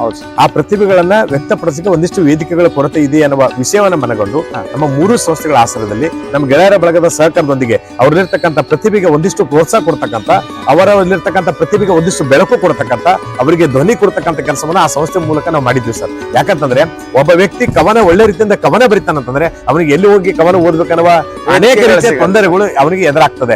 ಅಂತ ವಿಷಯಗಳನ್ನ ಮನಗೊಂಡು ಅಂತ ಪ್ರತಿಭೆಗಳನ್ನ ಗುರುತಿಸಿ ಅನೇಕ ರೀತಿಯ ಸಾಂದರ್ಭಿಕ ಸಂದರ್ಭಗಳನ್ನ ಬಳಸಿಕೊಂಡು ಅನೇಕ ರೀತಿಯ ಕವಿಗೋಷ್ಠಿಗಳನ್ನ ಮಾಡೋದ್ರ ಮೂಲಕ ಅವರಿಗೆ ಕಾವ್ಯ ವಾಚನ ಮಾಡ್ಲಿಕ್ಕೆ ಅವಕಾಶ ಕೊಟ್ಟಿದ್ದೀವಿ. ಆರಂಭಕ್ಕೆ ಮಾಡಿರ್ತಕ್ಕಂಥ ಕವಿಗೋಷ್ಠಿಯಲ್ಲಿ ಕಾವ್ಯ ವಾಚನ ಮಾಡಿರ್ತಕ್ಕಂಥ ಅನೇಕ ವ್ಯಕ್ತಿಗಳು ಇವತ್ತು ಎತ್ತರದ ಮಟ್ಟದೊಳಗೆ ಸಾಹಿತ್ಯ ಕ್ಷೇತ್ರದೊಳಗೆ ದೊಡ್ಡ ಹೆಸರು ಮಾಡಿರ್ತಕ್ಕಂಥ ಅನೇಕ ಉದಾಹರಣೆಗಳು ಇವತ್ತು ನಮ್ಮ ಕಣ್ಣೆದುರು ಸಿಗ್ತಾವೆ ಸರ್. ಆ ಕಾರಣಕ್ಕಾಗಿನೇ ಸಾಹಿತಿಗಳು, ಕವಿಗಳು, ಕಲಾವಿದರು ಇಂತ ಅನೇಕ ಪ್ರತಿಭೆಗಳಿಗೆ ಒಂದಿಷ್ಟು ಪ್ರೋತ್ಸಾಹ ಕೊಡ್ತಕ್ಕಂಥ ಕೆಲಸ ನಾವು ನಿರಂತರ ವಿಶೇಷವಾಗಿ ಸರ್, ಇದು ಜಿಲ್ಲಾ ಕನ್ನಡ ಸಾಹಿತ್ಯ ಪರಿಷತ್ತಿನ ಚುನಾವಣೆ ನಡೆದಿರುವಂತಹ ಸಮಯದೊಳಗೆ ಇದು ಯಾಕಂದ್ರೆ ಕೇಳಬೇಕಾಗ್ತದೆ ಸರ್. ವಿಶೇಷವಾಗಿ ನೀವು ಹೆಂಗ ಅಂತ ಕೇಳಿದ್ರೆ ಬಹಳ ವಿಶೇಷವಾಗಿ ಎಲ್ಲರ ಪ್ರೀತಿಯನ್ನ ಪಡೆದಿರ್ತಕ್ಕಂಥವ್ರು. ಈ ಒಂದು ಸಾಹಿತ್ಯ ಪರಿಷತ್ನ ಅಧ್ಯಕ್ಷರಾಗ್ಬೇಕಂತ ಕೇಳಿದ್ರೆ ಕಾರಣ ಮುಖ್ಯವಾಗಿ ನನಗ ಅನ್ಸೋ ಮಟ್ಟಿಗೆ ಸರ್, ನೀವೇನು ಹೊರಗಡೆ ಏನು ಕಾರ್ಯಕ್ರಮವನ್ನು ಮಾಡಿದ್ದೀರಾ ಆಯ್ತು ಎಲ್ಲ ಮಿತ್ರರ ಬಳಗರ ಹೌದು. ಏನು ಬಳಗ ಇದೆಯಲ್ಲ ಅವರೆಲ್ಲ ಸಹಕಾರ ಮುಖ್ಯ ಅನ್ನುವಂಥದ್ದು ನನ್ನ ಉದ್ದೇಶ ಸರ್. ನಿಮ್ಗೆ ಹೆಂಗೆ ಸರ್? ಸರ್ ಇವಾಗ ಕನ್ನಡ ಸಾಹಿತ್ಯ ಪರಿಷತ್ತಿನ ಜಿಲ್ಲಾಧ್ಯಕ್ಷರಾಗಬೇಕೆನ್ನುವ ಕನಸು ಸುಮಾರು 10 ವರ್ಷಗಳಿಂದ ಇತ್ತು. ಇತ್ತು ಸರ್. 2012 ಇಸ್ವಿಯಿಂದಲೂ ಕೂಡ ಕನ್ನಡ ಸಾಹಿತ್ಯ ಪರಿಷತ್ತಿನ ಜೊತೆ ಒಂದು ನಂಟನ್ನ ಇಟ್ಟುಕೊಂಡು ಕೆಲಸ ಮಾಡಿರ್ತಕ್ಕಂಥವ್ರು. ಹೌದು. ನಾವೆಲ್ಲರೂ ಈ ಕನ್ನಡ ಭವನದ ಎದುರುಗಡೆ ನಾವು ನಮ್ಮೆಲ್ಲ ಕುಟುಂಬಸ್ಥರು ಒಂದು 2 ವೀಲರ್ ಮೇಲೆ ನಾವು ಮಾರ್ಕೆಟ್ ಹೋಗ್ತಾ ಬರ್ತಾ ನೋಡ್ತಾ ಇದ್ದೇವೆ ಕನ್ನಡ ಭವನ ಕಡೆ. ಎಷ್ಟು ಒಳ್ಳೆ ಕನ್ನಡ ಭವನ ಕಲಬುರಗಿಯಲ್ಲಿದೆ. ಕನ್ನಡ ಭವನದಲ್ಲಿ ನಾವು ಎಂದು ಕೂಡ್ತೀವಿ, ನಾವು ಎಂದು ಕಾರ್ಯಕ್ರಮ ಮಾಡ್ತೀವಿ ಅನ್ನೋ ಒಂದು ದೊಡ್ಡ ಕನಸನ್ನ ಇಟ್ಟುಕೊಂಡಿರ್ತಕ್ಕಂಥವ್ರು ನಾವು ನಿರಂತರ ಆ ಮಾತನ್ನ ಇವತ್ತಿಗೂ ಕೂಡ ನೆನೆಸ್ತೀವಿ ಸರ್. ಯಾಕಂತಂದ್ರೆ ಈ ಕನ್ನಡ ಸಾರಸ್ವತ ಲೋಕದೊಳಗೆ ಬಹಳ ದೊಡ್ಡ ಜವಾಬ್ದಾರಿ ಸ್ಥಾನ ಕನ್ನಡ ಸಾಹಿತ್ಯ ಪರಿಷತ್ತಿನ ಅಧ್ಯಕ್ಷರು, ಸಾಂಸ್ಕೃತಿಕ ಲೋಕದ ಮುಖ್ಯಮಂತ್ರಿ ಅಂತ ಕರೀತಾರೆ ಇದಕ್ಕೆ. ಅಂತ ಒಂದು ದೊಡ್ಡ ಗೌರವ ಸ್ಥಾನ. ಈ ಸ್ಥಾನಕ್ಕೆ ಬರ್ಬೇಕಾದ್ರೆ 25 ರಿಂದ 28 ವರ್ಷಗಳ ಪರಿಶ್ರಮ ಅದ ಸರ್. ಯಾಕಂದ್ರೆ ಇವತ್ತು ಕನ್ನಡ ಸಾಹಿತ್ಯ ಪರಿಷತ್ತಿನ ಅಧ್ಯಕ್ಷ ಅಂದ್ರೆ ತಾವು ಹೇಳಿರುವ ಹಾಗೆ ಇವತ್ತು ಪರಿಷತ್ತಿನ ಅಧ್ಯಕ್ಷನಾಗಿದ್ದೀನಿ ಅಂತಂದ್ರೆ ಇವತ್ತು ನಾನು ಮಾಡಿರ್ತಕ್ಕಂಥ ಅನೇಕ ಸಾವಿರಾರು ಕಾರ್ಯಕ್ರಮಗಳ ಶ್ರೀರಕ್ಷೆಯ ಪರಿಣಾಮವಾಗಿ ಪ್ರತೀಕವಾಗಿ ಇವತ್ತು ಅಧ್ಯಕ್ಷನಾಗಿದ್ದೀನಿ. ಮತ್ತು ಅಧ್ಯಕ್ಷನಾಗ್ಲಿಕ್ಕೆ ಮೂಲ ಕಾರಣ ಅಂತಂದ್ರೆ ನಮ್ಮ ಗೆಳೆಯರ ಬಳಗನೇ ದೊಡ್ಡ ಬಲ ಅಂತ ನಾನು ಭಾವಿಸ್ಕೊಂಡಿದ್ದೀನಿ. ಯಾಕಂತಂದ್ರೆ ಇಡೀ ಕಲಬುರಗಿ ಜಿಲ್ಲೆ 16,800 ಜನ ಮತದಾರರ ಮತಗಳನ್ನ ನಾವು ಪಡೆದುಕೊಳ್ಬೇಕಾದ್ರೆ ಬಹುಶಃ ಅವ್ರನ್ನ ಸಂಪರ್ಕಿಸಬೇಕಾದ್ರೆ ಇದು 1 ದಿವಸ 2 ದಿವಸದ 1 ವರ್ಷ 2 ವರ್ಷದ ಕೆಲಸ ಅಲ್ಲ ಸರ್. 25 ವರ್ಷಗಳ ಸತತವಾಗಿರ್ತಕ್ಕಂಥ ಯಾವುದೇ ಉತ್ಸಾಹವನ್ನ ಕಳೆದುಕೊಳ್ಳದನೆ, ಯಾವುದೇ ಹುಮ್ಮಸ್ಸನ್ನ ಕಡಿಮೆಗೊಳಿಸದನೆ ನಿರಂತರವಾಗಿ ಕೆಲಸ ಮಾಡಿರುವ ಕಾರಣಕ್ಕಾಗಿ ಈ ಭಾಗದ ಎಲ್ಲ ಮಾಜಿ ಶಾಸಕರು, ಹಾಲಿ ಶಾಸಕರು, ಸಚಿವರು, ಮಾಜಿ ಸಚಿವರು ಮತ್ತು ಈ ಭಾಗದ ಎಲ್ಲ ಮಠಾಧೀಶರು, ಪತ್ರಕರ್ತರು, ಈ ರೀತಿಯಾಗಿರ್ತಕ್ಕಂಥ ಎಲ್ಲ ಸಂಘಟಕರು, ಸಾಹಿತಿಗಳ ಆಶೀರ್ವಾದದ ಪ್ರತಿಫಲವಾಗಿ ಇವತ್ತು ಕನ್ನಡ ಸಾಹಿತ್ಯ ಪರಿಷತ್ತಿನ ಅಧ್ಯಕ್ಷನಾಗಿ ಇವತ್ತು ಕನ್ನಡದ ರಥವನ್ನ ಬಹಳ ಸಮರ್ಪಕವಾಗಿ ಎಳೆಯಲಿಕ್ಕೆ ಒಂದು ಒಳ್ಳೆ ಅವಕಾಶ ಖುಷಿ ನನಗಿದೆ ಸರ್. ಸಾಮಾನ್ಯ ಅಲ್ಲ, ಯಾಕಂತ ಕೇಳಿದ್ರೆ ಇಷ್ಟೆಲ್ಲ ಇನ್ನೊಂದು ಹೇಳ್ತಾರೆ ಸರ್, ಎಲ್ಲಾ ಕ್ಷೇತ್ರದೊಳಗೆ ಏನು ಮುಖಂಡರು ಗಣ್ಯರು ಅದರಲ್ಲ ಎಲ್ಲರೊಂದಿಗೂ ಕೂಡ ನಿಕಟಪೂರ್ವವಾಗಿರುವಂತಹ ಸಂಬಂಧವನ್ನು ಹೊಂದಿರ್ ಸರ್. ಇನ್ನೊಂದು ನಿಮ್ದು ಗೆಳೆಯರ ಅದು ಹೆಂಗಂತ ಕೇಳಿದ್ರೆ ಆ ಸ್ವಭಾವನೆ ಹಾಗೆ ನಿಮ್ದು, ಅಂದ್ರೆ ಸಂಘ ಜೀವಿಗಳು ನೀವು ಅಂತ ಹೇಳ್ತಾರೆ. ಈಗ ಅನೇಕರು ಹೇಳ್ತಾರೆ, ಸಾಹಿತಿಗಳು ಹೇಳ್ತಾರೆ, ಕವಿಗಳು ಹೇಳ್ತಾರೆ, ಕಲಾವಿದರು ಹೇಳ್ತಾರೆ. ನಮ್ಮ ಸರ್ ಅವ್ರ ಅಧ್ಯಕ್ಷರ ಆಗ ಹಿಡಿದು ವಿಶೇಷವಾಗಿ ಒಂದು ದಿನನೂ ಬಿಡುವಿರಲಾರ್ದಂಗ ಕಾರ್ಯಕ್ರಮ ಕನ್ನಡ ಸಾಹಿತ್ಯ ಪರಿಷತ್ನೊಳಗೆ ನಡೀತಾವ ಅಂತ ಹೇಳ್ತಾರೆ ಸರ್. ಇನ್ನೊಂದು ವಿಶೇಷವಾಗಿ ನೀವು ಅಧಿಕಾರಕ್ಕೆ ಈಗ ಬಂದಿರುವಂತಹ ಸಮಯದೊಳಗೆ ಏನು ವಿಶೇಷವಾಗಿ ಅಭಿವೃದ್ಧಿ ಆಗಿದ್ದಾವೆ ಸರ್? ಸರ್ ಈಗ ಕನ್ನಡ ಸಾಹಿತ್ಯ ಪರಿಷತ್ತಿನ ಅಧ್ಯಕ್ಷನಾಗೋದು ಅಂತಂದ್ರೆ ಒಂದು ಪೂರ್ವ ಜನ್ಮದ ಪುಣ್ಯ ಅಂತ ಹೇಳಿ ವೈಯಕ್ತಿಕವಾಗಿ ನಾನು ಭಾವಿಸ್ಕೊಂಡಿದ್ದೆ. ಯಾಕಂತಂದ್ರೆ ಈ ಕನ್ನಡ ಕಟ್ಟುವ ಕಾಯಕದಲ್ಲಿ ನಾವು ತೊಡಸ್ಕೊಂಡಿವಿ ಅಂತಂದ್ರೆ ದೊಡ್ಡ ಪುಣ್ಯದ ಕೆಲಸ. ನಮ್ಮ ಹಿರಿಯರು, ನಮ್ಮ ತಂದೆ ತಾಯಿದರು, ನಮ್ಮೆಲ್ಲ ಸಹೋದರರ ಒಂದು ಪ್ರತಿಫಲದ ಅವ್ರ ಪುಣ್ಯದ ಪ್ರತಿಫಲವಾಗಿ ಇವತ್ತು ನಾನು ಕನ್ನಡ ಸಾಹಿತ್ಯ ಪರಿಷತ್ ಅಧ್ಯಕ್ಷನಾಗಿ ಕನ್ನಡದ ರಥವನ್ನು ಕಲಬುರಗಿ ಜಿಲ್ಲೆಯಲ್ಲಿ ಬಹಳ ಸಮರ್ಪಕವಾಗಿ ಹೇಳ್ತಾ ಇದ್ದೀವಿ ಸರ್. ಒಂದು ಕನಸನ್ನು ಇಟ್ಟುಕೊಂಡು ಕನ್ನಡ ಭವನದ ಅಂಗಳಕ್ಕೆ ನಾವು ಕಾಲಿಟ್ಟಿದ್ದೀವಿ. ಈ ಕಲಬುರಗಿ ಜಿಲ್ಲೆಯನ್ನ ಒಂದು ಸಾಂಸ್ಕೃತಿಕ ಜಿಲ್ಲೆಯನ್ನ ಆಗಿಸ್ಬೇಕೆನ್ನುವ ಬಹಳ ದೊಡ್ಡ ಕನಸನ್ನ ಇಟ್ಟುಕೊಂಡು ನಮ್ಮೆಲ್ಲ ಗೆಳೆಯರ ಬಳಗ ಇವತ್ತು ಕನ್ನಡ ಭವನದ ಅಂಗಳಕ್ಕೆ ಕಾಲಿಟ್ಟಿದ್ದೀವಿ. ಆ ಪಣವನ್ನ ಮುಟ್ಟಬೇಕೆನ್ನುವ ಆ ಕನಸನ್ನ ಈಡೇರಿಸಬೇಕನ್ನುವ ನಿಟ್ಟಿನೊಳಗೆ ನಿರಂತರವಾಗಿ ಕೆಲಸ ಮಾಡ್ತಾ ಇದ್ದೀವಿ. ಈ ಕಲಬುರಗಿ ಒಳಗೆ ಈ ಕನ್ನಡ ಭವನದೊಳಗೆ ಒಂದು ಅವಕಾಶ ಸಿಕ್ಕಿದೆ ಅಂತಂದ್ರೆ ನಾವು ಸಾಂಸ್ಕೃತಿಕವಾಗಿ ಎಷ್ಟು ಕೆಲಸ ಮಾಡ್ತಾ ಇದೀವಲ್ಲ, ಈ ಕನ್ನಡ ಭವನದ ಭೌತಿಕವಾಗಿ ಕೂಡ ಅಭಿವೃದ್ಧಿ ಪಡಿಸಬೇಕಾಗಿರ್ತಕ್ಕಂಥದ್ದು ಕೂಡ ಕನ್ನಡ ಸಾಹಿತ್ಯ ಪರಿಷತ್ತಿನ ಅಧ್ಯಕ್ಷರು ಮತ್ತು ಪದಾಧಿಕಾರಿಗಳ ಆದ್ಯ ಕರ್ತವ್ಯ ನಾವು ಭಾವನೆ ಇಟ್ಟುಕೊಂಡು ಈ ಕನ್ನಡ ಭವನದೊಳ ಪ್ರಾಂಗಣದಲ್ಲಿರ್ತಕ್ಕಂಥ ಏನ್ ನಾವು ಅಂಗಳದೊಳಗೆ ಏನು ಕನ್ನಡ ಭವನದೊಳಗೆ ಒಂದು ಬಹಿರಂಗವಾಗಿರ್ತಕ್ಕಂಥ ವೇದಿಕೆಯನ್ನು ಬಯಲುರಂಗ ಬಂದಿರತಕ್ಕಂಥ ಒಂದು ಸಾಹಿತ್ಯ ಮಂಟಪ, ಇದು ನಮ್ಮ ಮಾಜಿ ಶಾಸಕರಾಗಿರ್ತಕ್ಕಂಥ ದತ್ತಾತ್ರೇಯ ಪಾಟೀಲ್ ರೇವರವರು, ತಮ್ಮ ತಂದೆಯವರಾಗಿರ್ತಕ್ಕಂಥ ಮಾಜಿ ಶಾಸಕರಾಗಿರ್ತಕ್ಕಂಥ ಚಂದ್ರಶೇಖರ್ ಪಾಟೀಲ್ ರೇವರವರ ಸ್ಮರಣಾರ್ಥವಾಗಿ ಅವರು ಸ್ವಯಂ ಪ್ರೇರಣೆಯಿಂದ ಅವ್ರ ಕುಟುಂಬದ ಪ್ರೀತಿಯಿಂದ ನಮಗೆ ಒಂದು ಬಯಲು ರಂಗಮಂದಿರವನ್ನು ಕಟ್ಟಿಕೊಟ್ಟಿದ್ದಾರೆ. ಈಗ ನೀವು ಅಧಿಕಾರ ಬಂದಿರುವಂತ ಸಮಯದೊಳಗೆ ಇದು ಪ್ರಥಮ ಬಾರಿಗೆ. ಇದಾದ ನಂತರ ಮತ್ತೆ ಇಲ್ಲಿ 13 ವರ್ಷಗಳಿಂದ ಒಂದು ವೇಸ್ಟ್ ಆಗಿರ್ತಕ್ಕಂಥ ಜಾಗವನ್ನ ವಿಶೇಷವಾಗಿ 13 ವರ್ಷಗಳಿಂದ ಒಂದು ವಿಶೇಷವಾಗಿ ಬಯಲು ಪ್ರದೇಶದಲ್ಲಿರ್ತಕ್ಕಂಥ ಒಂದು ಜಾಗದೊಳಗೆ ಅಲ್ಲಿ ಪಿಲ್ಲರ್ ಮತ್ತು ಛತ್ ಸಿದ್ಧತೆ ಇತ್ತು. ಅದನ್ನ ಒಂದು ಕೊಠಡಿಯನ್ನಾಗಿ ಒಂದು ಸದನವನ್ನು ಮಾಡ್ಬೇಕಂತಕ್ಕಂಥ ಮನವಿಯನ್ನ ನಮ್ಮ ಆತ್ಮೀಯ ಸ್ನೇಹಿತರು, ಆತ್ಮೀಯ ಗೆಳೆಯರಾಗಿರ್ತಕ್ಕಂಥ ಮತ್ತು ವಯಸ್ಸಲ್ಲಿ ನನಗೂ 3-4 ವರ್ಷ ಚಿಕ್ಕವನಾದ್ರೂ ಕೂಡ BM ಪಾಟೀಲ್ ಕಲ್ಲೂರು, ಅವನು ಕೂಡ ಪತ್ರಿಕೋದ್ಯಮ ವಿಭಾಗದಿಂದ ಬಂದಿರತಕ್ಕಂಥವ್ರು, ಅವನಿಗೆ ಮನವಿ ಮಾಡ್ಕೊಂಡಾಗ ಆತ ಬಹಳ ಸ್ವಯಂ ಪ್ರೇರಣೆಯಿಂದ ಅವ್ರ ಅಜ್ಜಿ ಮತ್ತು ಅವ್ರ ತಂದೆಯವರ ಹೆಸರು ಮೇಲೆ ಒಂದು ಶ್ರೀ ವಿಜಯ ಸದನ ಅಂತ ಹೇಳಿ 3,75,000 ರೂಪಾಯಿ ಖರ್ಚು ಮಾಡಿ ಒಂದು ಶ್ರೀ ವಿಜಯ ಕಟ್ಟಡವನ್ನ ಕಟ್ಟಿಸ್ಕೊಟ್ಟಿದ್ದಾರೆ ಸರ್. ಅದ್ರ ಜೊತೆಯಲ್ಲಿ ಇಲ್ಲಿ ಎಲ್ಲ ಸಾರ್ವಜನಿಕರಾಗಿ ಒಂದು ಸಾರ್ವಜನಿಕ ಗ್ರಂಥಾಲಯವನ್ನ ಗ್ರಂಥಾಲಯ ಇಲಾಖೆ ಸಹಕಾರದೊಂದಿಗೆ ಮಾಡಿವಿ ಸರ್. ಇಲ್ಲಿ ಇನ್ನು ಕೆಲವೇ ದಿವಸಗಳಲ್ಲಿ ಚಿತ್ರ ಕಲಾವಿದರಿಗಾಗಿ ವಿಶೇಷವಾಗಿ ಒಂದು ಚಿತ್ರಸೌಧ, ಆರ್ಟ್ ಗ್ಯಾಲರಿ ಅಂತ ಏನ್ ಕರಿತೀವಿ, ಆ ಚಿತ್ರಸೌಧ ಕೂಡ ಇನ್ನು ಕೆಲವೇ ದಿವಸಗಳಲ್ಲಿ ಕನ್ನಡ ಭವನದೊಳಗೆ ನಡೀತದೆ. ಮತ್ತು ಹೊರಗಣ ಇರತಕ್ಕಂಥ ಎಲ್ಲ ಒಂದು ಏನು ನಾವು ಈ ಒಂದು ಪರಿಸರ ಬಹಳ ವಿಶೇಷವಾಗಿ ಕೆಸರು ಗದ್ದೆ ಆಗಿರ್ತಕ್ಕಂಥ ಸಂದರ್ಭ ಇರ್ತವೆ. ಇವತ್ತು ಬಹುಶಃ ಇಲ್ಲಿ ಅಂತ ಮಳೆ ಬಂದ್ರು ಕೂಡ ಇಲ್ಲಿ ಕೆಸರು ಆಗಲ್ಲ ಅಂತ ಒಂದು ಪರಿಸ್ಥಿತಿ ನಾವೆಲ್ಲ ಮಾಡಿದೀವಿ. ಒಂದು ಒಳ್ಳೆ ಕೆಲಸವನ್ನ ನಮ್ಮೆಲ್ಲ ಗೆಳೆಯರ ಬಳಗ ಸಹಕಾರ ಮಾಡಿವಿ. ಮತ್ತು ಕನ್ನಡ ಭವನಕ್ಕೆ ಒಂದು ಹೊಸ ಸ್ಪರ್ಶವನ್ನು ಕೊಡೋದ್ರ ಮೂಲಕ ಈ ಕಲಬುರಗಿಯಲ್ಲಿ ಇರ್ತಕ್ಕಂಥ ಒಬ್ಬ ಸಾಮಾನ್ಯ ಜನ ಕೂಡ ಕನ್ನಡ ಭವನದ ಕಡೆ ಮುಖ ಮಾಡಬೇಕು, ಆ ನಿಟ್ಟಿನೊಳಗೆ ಕೆಲಸ ಮಾಡೋದ್ರ ಮೂಲಕ ಈ ಕನ್ನಡ ಸಾಹಿತ್ಯ ಪರಿಷತ್ ನಿಜವಾದ ರೀತಿಯೊಳಗೆ ನಮ್ಮ ರಾಜ್ಯಾಧ್ಯಕ್ಷರಾಗಿರ್ತಕ್ಕಂಥ ನಾಡೋಜ ಡಾಕ್ಟರ್ ಮಹೇಶ್ ಜೋಶಿ ಅವರು ಏನು ಆಶಯ ಇಟ್ಟುಕೊಂಡಿದ್ದಾರೆ, ಈ ಕನ್ನಡ ಸಾಹಿತ್ಯ ಪರಿಷತ್ ಅನ್ನು ಒಂದು ಜನಸಾಮಾನ್ಯರ ಪರಿಷತ್ ಆಗ್ಬೇಕೆನ್ನುವ ಒಂದು ದೊಡ್ಡ ಕನಸನ್ನು ಇಟ್ಟುಕೊಂಡು ಅವರು ಕೆಲಸ ಮಾಡ್ತಾ ಇದ್ದಾರೆ. ಅವರಿಗೆ ಪೂರಕವಾಗಿ ರಾಜ್ಯದ 31 ಜಿಲ್ಲಾಧ್ಯಕ್ಷರು ಕೂಡ ಅವರಿಗೆ ಪೂರಕವಾಗಿ ಬೆಂಬಲವಾಗಿ ನಿಂತು ಕೆಲಸ ಮಾಡ್ತಾ ಇದ್ವಿ. ಈ ಕನ್ನಡ ಸಾಹಿತ್ಯ ಪರಿಷತ್ ಅನ್ನ ಜನಸಾಮಾನ್ಯರ ಬಳಿಗೆ ತೆಗೆದುಕೊಂಡು ಹೋಗೋದ್ರ ಮೂಲಕ ಈ ಪರಿಷತ್ ಅನ್ನ ಜನಸಾಮಾನ್ಯರ ಪರಿಷತ್ ಆಗಿ ಮಾಡ್ತಾ ಇದ್ದೀವಿ ಸರ್. ನಿಜವಾಗ್ಲೂ ಅದ್ಭುತ ಕಾರ್ಯ ಸರ್. ಇನ್ನೊಂದು ವಿಶೇಷ, ಈ ಜಿಲ್ಲಾ ಮಟ್ಟದ ಸಾಹಿತ್ಯ ಸಮ್ಮೇಳನಗಳು ಮಾಡ್ತಾ ಇದ್ದೀರಿ ಸರ್ ನೀವು ವಿಶೇಷವಾಗಿ. ಹೌದು. ಈಗ ನವ ಸಾಹಿತ್ಯಗಳನ್ನ ಅಂದ್ರೆ ಈಗ ಯುವಕರು ಬರ್ತಾರೆ ಸರ್ ಕನ್ನಡ ಸಾಹಿತ್ಯ ಕ್ಷೇತ್ರಕ್ಕೆ, ಅವರು ಏನಾದ್ರೂ ಲೇಖನಗಳು ಬರಿಬೇಕಂತಾರೆ, ನಾವು ಸಾಹಿತ್ಯ ಕ್ಷೇತ್ರಕ್ಕೆ ಬರ್ಬೇಕಂತ ಒಲವು ಇರುತ್ತೆ ಸರ್. ಅವರಿಗೆ ಯುವಕರಿಗೆ ನೀವ್ ಏನ್ ಹೇಳಲು ಬಯಸ್ತೀರಿ ಸರ್? ಸರ್, ಈ ಭಾಗದಲ್ಲಿ ಅನೇಕ ಜನ ಬರಹಗಾರಿದ್ದಾರೆ. ಆ ಬರಹಗಾರನ ಒಂದಿಷ್ಟು ಇತಿಹಾಸದ ಪುಟಗಳಲ್ಲಿ ಸೇರಿಸಬೇಕನ್ನೋ ನಿಟ್ಟಿನೊಳಗೆ ವರ್ಷಕ್ಕೆ 2-3 ಪುಸ್ತಕಗಳನ್ನ ಮಾಡ್ತಾ ಇದೀವಿ. ಅದರಲ್ಲೂ ವಿಶೇಷವಾಗಿ ನಾವು ಹೊಸಬರನ್ನೇ ಅವ್ರ ಲೇಖನಗಳು ಇರ್ಬೋದು, ಅವ್ರ ಕವನಗಳನ್ನ ಸಂಗ್ರಹ ಒಂದು ಪುಸ್ತಕ ಮಾಡ್ತಾ ಇದೀವಿ. ಮತ್ತೆ ಹೊಸಬರು ಕೂಡ, ಹೊಸ ಲೇಖಕರು ಕೂಡ ಅವ್ರು ಹೊರ ಹಾಕ್ತಕ್ಕಂಥ ಬರಹ ಹೆಂಗಿರ್ಬೇಕು ಅಂತಂದ್ರೆ ನನ್ನ ವೈಯಕ್ತಿಕವಾಗಿರ್ತಕ್ಕಂಥ ಆಲೋಚನೆ, ಈ ಸಮಾಜದ ಸಮಸ್ಯೆಗಳಿಗೆ ಸ್ಪಂದಿಸುವ ನಿಟ್ಟಿನೊಳಗೆ ಅವರ ಬರಹ ಇರಬೇಕು. ಈ ಸಮಾಜದೊಳಗೆ ಅನೇಕ ಸಮಸ್ಯೆಗಳಿದಾವೆ, ಅನೇಕ ಮೂಢನಂಬಿಕೆಗಳಿದಾವೆ. ಸಾಮಾಜಿಕ ಸಮಸ್ಯೆಗಳಿಗೆ ಒಂದಿಷ್ಟು ಪರಿಹಾರ ಕಂಡುಕೊಳ್ಳುವ ನಿಟ್ಟಿನೊಳಗೆ ಒಬ್ಬ ನಿರ್ಗತಿಕರು, ಶೋಷಿತರು, ಬಡವರು ಇರ್ತಾರ, ಅವ್ರ ಬದುಕಿಗೆ ಒಂದಿಷ್ಟು ಬೆಳಕು ಕೊಡ್ತಕ್ಕಂಥ ನಿಟ್ಟಿನೊಳಗೆ ಅವ್ರ ಬರಹ ಇದ್ರೆ ನಿಜವಾಗ್ಲೂ ಅವ್ರ ಬರಹಕ್ಕೆ ನಿಜವಾದ ಅರ್ಥ ಬರ್ತದೆ. ಯಾಕಂತಂದ್ರೆ ಇವತ್ತು ಕಾಲ್ಪನಿಕ ಲೋಕದೊಳಗೆ ನಿಂತು ಕಾಲ್ಪನಿಕವಾಗಿರ್ತಕ್ಕಂಥ ಯಾವುದೇ ಬರಹ ಬಹುಶಃ ಅಷ್ಟು ಗಟ್ಟಿಯಾಗಿ ಈ ಸಮಾಜದೊಳಗೆ ನಿಲ್ಲಕ್ಕೆ ಸಾಧ್ಯ ಇಲ್ಲ. ಈ ಸಮಾಜದ ಧ್ವನಿಯಾಗಿ ಏನು ಬರಹ ಹೊರ ಬರ್ತದಲ್ಲ, ಅಂದಾಗ ಮಾತ್ರ ಅವರ ಬರಹ, ಅವರ ಕಾವ್ಯ, ಅವರ ಸಾಹಿತ್ಯ ಈ ಸಮಾಜದೊಳಗೆ ಶಾಶ್ವತವಾಗಿ ಚಿರಸ್ಥಾಯಿಯಾಗಿ ನಿಲ್ಲಕ್ಕೆ ಸಾಧ್ಯ ಆಗ್ತದೆ ಅಂತ ಹೇಳಿ ನಾನು ಭಾವಿಸ್ತೇನೆ ಸರ್. ಅಂದ್ರೆ ಈಗ ಸಾಹಿತ್ಯ ಪರಿಷತ್ನ ಸದಸ್ಯರಾಗ್ಬೇಕಂತ ಕೇಳಿದ್ರೆ ಈಗ ಯುವಕರು ಏನ್ ಮಾಡ್ಬೇಕು ಸರ್? ಹೆಂಗ ಅದು ಸರ್? ಈಗ ಅದು ಬಹಳ ಖುಷಿಯ ವಿಚಾರ. ಯಾಕಂದ್ರೆ ಒಂದು ಕಾಲದೊಳಗೆ ಕನ್ನಡ ಸಾಹಿತ್ಯ ಪರಿಷತ್ ಸದಸ್ಯರಾಗಬೇಕು ಅಂತ ಹೇಳಿ ಯಾರಿಗೂ ಗೊತ್ತೇ ಇರಲಿಲ್ಲ. ಆ ಕಾರಣಕ್ಕಾಗಿನೇ ಇವತ್ತು ಬಹುಶಃ ಇಷ್ಟು ವರ್ಷಗಳಾದ್ರೂ ಕೂಡ ಬರೀ 16-17 ಸಾವಿರ ಜನ ಸದಸ್ಯರು ಮಾತ್ರ ಇದ್ದಾರೆ. ಇವತ್ತು ಇಷ್ಟು ಲಕ್ಷ ಸಂಖ್ಯೆಯಲ್ಲಿ ಜನಸಂಖ್ಯೆ ಇದ್ರೂ ಕೂಡ ಕನ್ನಡ ಸಾಹಿತ್ಯ ಪರಿಷತ್ತಿಗೆ ಎಷ್ಟಿದೆ ಸಂಖ್ಯೆ ಅಂದ್ರೆ ಬೆಳವಣಿಗೆ ಮಾತ್ರ. ಆ ಕಾರಣಕ್ಕಾಗಿ ಇವತ್ತು 2021ಕ್ಕೆ ಏನು ಹೊಸ ಕನ್ನಡ ಸಾಹಿತ್ಯ ಪರಿಷತ್ತಿಗೆ ಹೊಸ ಸಾರಥಿಗಳಾಗಿ ಆಯ್ಕೆ ಆದ ನಂತರ ನಮ್ಮ ರಾಜ್ಯಾಧ್ಯಕ್ಷರಾಗಿರ್ತಕ್ಕಂಥ ನಾಡೋಜ ಡಾಕ್ಟರ್ ಮಹೇಶ್ ಜೋಶಿ ಅವರು ಇವತ್ತು ಕನ್ನಡ ಸಾಹಿತ್ಯ ಪರಿಷತ್ತಿಗೆ ಸದಸ್ಯರಾಗೋರಿಗೆ ಒಂದು ಅವರ ದಾರಿ ಸುಲಭಗೊಳಿಸಬೇಕೆನ್ನುವ ನಿಟ್ಟಿನೊಳಗೆ ಒಂದು ಆನ್ಲೈನ್ ಅಲ್ಲೇ ಸದಸ್ಯತ್ವ ಪಡಿಬಹುದು, ನಿಂತ ಕ್ಷಣದೊಳಗೆ ಆ ಸದಸ್ಯತ್ವ ಪಡೆದುಕೊಳ್ಬಹುದು ಅಂತ ಒಂದು ಸುಲಭವಾಗಿರ್ತಕ್ಕಂಥ ಆನ್ಲೈನ್ ಮೂಲಕನೂ ಸದಸ್ಯತ್ವ ಪಡಿಬಹುದು ಎನ್ನುವ ಒಂದು ಆ್ಯಪ್ ಕೂಡ ಕನ್ನಡ ಸಾಹಿತ್ಯ ಪರಿಷತ್ತಿನ ಒಂದು ಆ್ಯಪ್ ಕೂಡ ಈಗ ಬಿಡುಗಡೆಗೊಳಿಸಿದ್ದಾರೆ. ಆ ಕಾರಣಕ್ಕಾಗಿ ಇವತ್ತು ಅವರ ನಂತರ ಇವತ್ತು ಕೋಟಿ ಸದಸ್ಯತ್ವ ಅಭಿಯಾನಕ್ಕೂ ಕೂಡ ಕೈ ಹಾಕಿದ್ದಾರೆ. ಅವರಿಗೆ ಬೆಂಬಲವಾಗಿ ಕಲಬುರಗಿಯಲ್ಲಿ ಕೂಡ 1 ಲಕ್ಷಕ್ಕೂ ಹೆಚ್ಚು ಸದಸ್ಯತ್ವವನ್ನು ಮಾಡಬೇಕೆನ್ನುವ ಗುರಿ ಕೂಡ ನಾವು ನಮ್ಮೆಲ್ಲ ಪದಾಧಿಕಾರಿಗಳು ಇಟ್ಕೊಂಡಿದ್ವಿ. ಈಗ ಸದಸ್ಯತ್ವ ನಿಂತ ಕ್ಷಣದೊಳಗೆ, ನಿಂತ ಜಾಗದೊಳಗೆ 2 ನಿಮಿಷದಲ್ಲಿ ಸದಸ್ಯತ್ವ ಪಡೆಯಲಿಕ್ಕೆ ಒಂದು ಸುಲಭವಾದ ಆ್ಯಪ್ ಅನ್ನು ಬಿಡುಗಡೆ ಮಾಡಿದ್ದಾರೆ ಸರ್. ಆನ್ಲೈನ್ ಮುಖಾಂತರವಾಗಿ, ಅಂತರ್ಜಾಲ ಮುಖಾಂತರ. ಖಂಡಿತ. ಕಸಪ್ಪ ಆ್ಯಪ್ ಅದ ಕಸಪ್ಪ ಆ್ಯಪ್, ಆ ಆ್ಯಪ್ ಮುಖಾಂತರವಾಗಿ ಯಾರು ಆಗ್ಬೋದು. ನಿಜವಾಗ್ಲೂ ಬಹಳ ಸಂತೋಷ ಸರ್. ಯಾಕಂತ ಕೇಳಿದ್ರೆ ಈ ನಮ್ಮ ಕಲಬುರಗಿ ಒಳಗೆ ಇಷ್ಟೆಲ್ಲ ಹೆಸರನ್ನು ಮಾಡಿದ್ರಿ. ಸಾಹಿತ್ಯ ಕ್ಷೇತ್ರದೊಳಗೂ ಕೂಡ ನೀವು ಕೂಡ ಕವಿತೆಗಳನ್ನು ಬರೆದಿರಿ ಅಂತ ಕೇಳಿದ್ವಿ, ಅನೇಕ ಎಲ್ಲ ವಿಷಯಗಳನ್ನು ಕೇಳಿದ್ವಿ ಸರ್. ನಿಜವಾಗ್ಲೂ ನಮ್ಮೆಲ್ಲರಿಗೂ ಸಂತೋಷ. ಇನ್ನೊಂದು ನವ ಯುವಕರಿಗಿರೋ ಕೂಡ ನೀವು ಆದರ್ಶಮವಾಗಿರುವಂಥವ್ರು. ಎಲ್ಲೇ ಕಾರ್ಯಕ್ರಮದೊಳಗೆ ಬಂದ್ ನಿಂತ್ರಿ ಅಂತ ಕೇಳಿದ್ರೆ ಪಟ ಮಾತಾಡ್ತಾರೆ ಸರ್. ಏನ್ ಅವ್ರಂಗ್ ಕನ್ನಡ ನಮ್ಮ ಕಲಬುರಗಿ ಒಳಗೆ ವಿಶೇಷವಾಗಿ ಮಾತಾಡೋರು ಇಲ್ಲ ಅನ್ನುವಷ್ಟರ ಮಟ್ಟಿಗೆ ನೀವು ಕನ್ನಡವನ್ನು ಮಾತಾಡ್ತೀರಿ ಸರ್. ಬಹಳ ಸಂತೋಷ. ಕೊನೆಯದಾಗಿ ಸರ್, ಎಲ್ಲ ನಮ್ಮ ವೀಕ್ಷಕರಿಗೆ ಈ ಕನ್ನಡದ ಬಗ್ಗೆ ಪ್ರೇಮವನ್ನ, ಪ್ರೀತಿಯನ್ನ, ಕನ್ನಡವನ್ನು ಮಾತನಾಡುವ ಹಾಗೆ ಒಂದು ಕಿವಿ ಮಾತನ್ನ ಹೇಳ್ತಾರೆ ಸರ್. ಏನಿಲ್ಲ ಸರ್, ಈಗ ಕನ್ನಡ ಉಳಿಸ್ಬೇಕು, ಬೆಳೆಸ್ಬೇಕು ಅಂತಕ್ಕಂಥ ಬಹಳ ದೊಡ್ಡ ಹೋರಾಟವನ್ನ ಮಾಡ್ತಾ ಇದ್ದೀವಿ. ನಾವು ಎಂತ ಪರಿಸ್ಥಿತಿಗೆ ಬಂದೀವಿ ಅಂತಂದ್ರೆ ಕನ್ನಡ ಬೆಳೆಸೋದಲ್ಲ, ಇದ್ದಿರುವ ಕನ್ನಡವನ್ನು ಉಳಿಸ್ಕೊಳ್ಬೇಕಾಗಿರ್ತಕ್ಕಂಥ ದೊಡ್ಡ ಸವಾಲಿನ ಒಂದು ಸಂಕೇತದೊಳಗೆ ನಾವೆಲ್ಲ ಇದ್ದೀವಿ. ಈಗಾಗಲೇ ಮುಖ್ಯಮಂತ್ರಿಗಳು ಕೂಡ ಈಗ ಇತ್ತೀಚೆಗೆ ಹೇಳಿದ್ರು ಸರ್, ಒಂದು ಸುದ್ದಿಯೊಳಗೆ ಹೇಳಿದ್ರು. ಏನಂತ ಕೇಳಿದ್ರೆ ಕನ್ನಡ ಭಾಷೆಯನ್ನ ವಿಶೇಷವಾಗಿ ನಮ್ಮ ಕರ್ನಾಟಕದ ರಾಜಧಾನಿ ಬೆಂಗಳೂರಿನೊಳಗೆ ಮಾತನಾಡುವಂತವ್ರು ಕಡಿಮೆ ಅದಾರ. ನಾವು ಹುಡುಕಾಡಿದ್ರೆ 50% ಕೂಡ ಸಿಗುವುದಿಲ್ಲ ಅಂತ ಹೇಳಿದ್ದಾರೆ ಸರ್. ಇಂಥವ್ರಿಗೆ ಕನ್ನಡದ ಬಗ್ಗೆ ಪ್ರೀತಿಯನ್ನು ಬರಬೇಕು ಅಂದ್ರೆ ಬೆಳೆಸ್ಬೇಕಂತ ಹೇಳಿದ್ರೆ ನಾವ್ ಏನ್ ಮಾಡ್ಬೇಕು ಸರ್? ಇಲ್ಲ, ಕನ್ನಡ ಬೆಳೆಸ್ಬೇಕಂತ ಭಾಷೆ ಮಾಡೋಕ್ಕಿಂತ ನಾವು ದಿನನಿತ್ಯ ಕನ್ನಡವನ್ನ ಹೆಚ್ಚು ಬಳಸುವ ಮೂಲಕ ಕನ್ನಡ ಭಾಷೆ ತಾನಾಗೆ ಬೆಳೀತದೆ. ಅದಕ್ಕೆ ನಾವು ಮೊದಲು ಕನ್ನಡ ಬಳಸೋದು ಕಲಿಬೇಕು.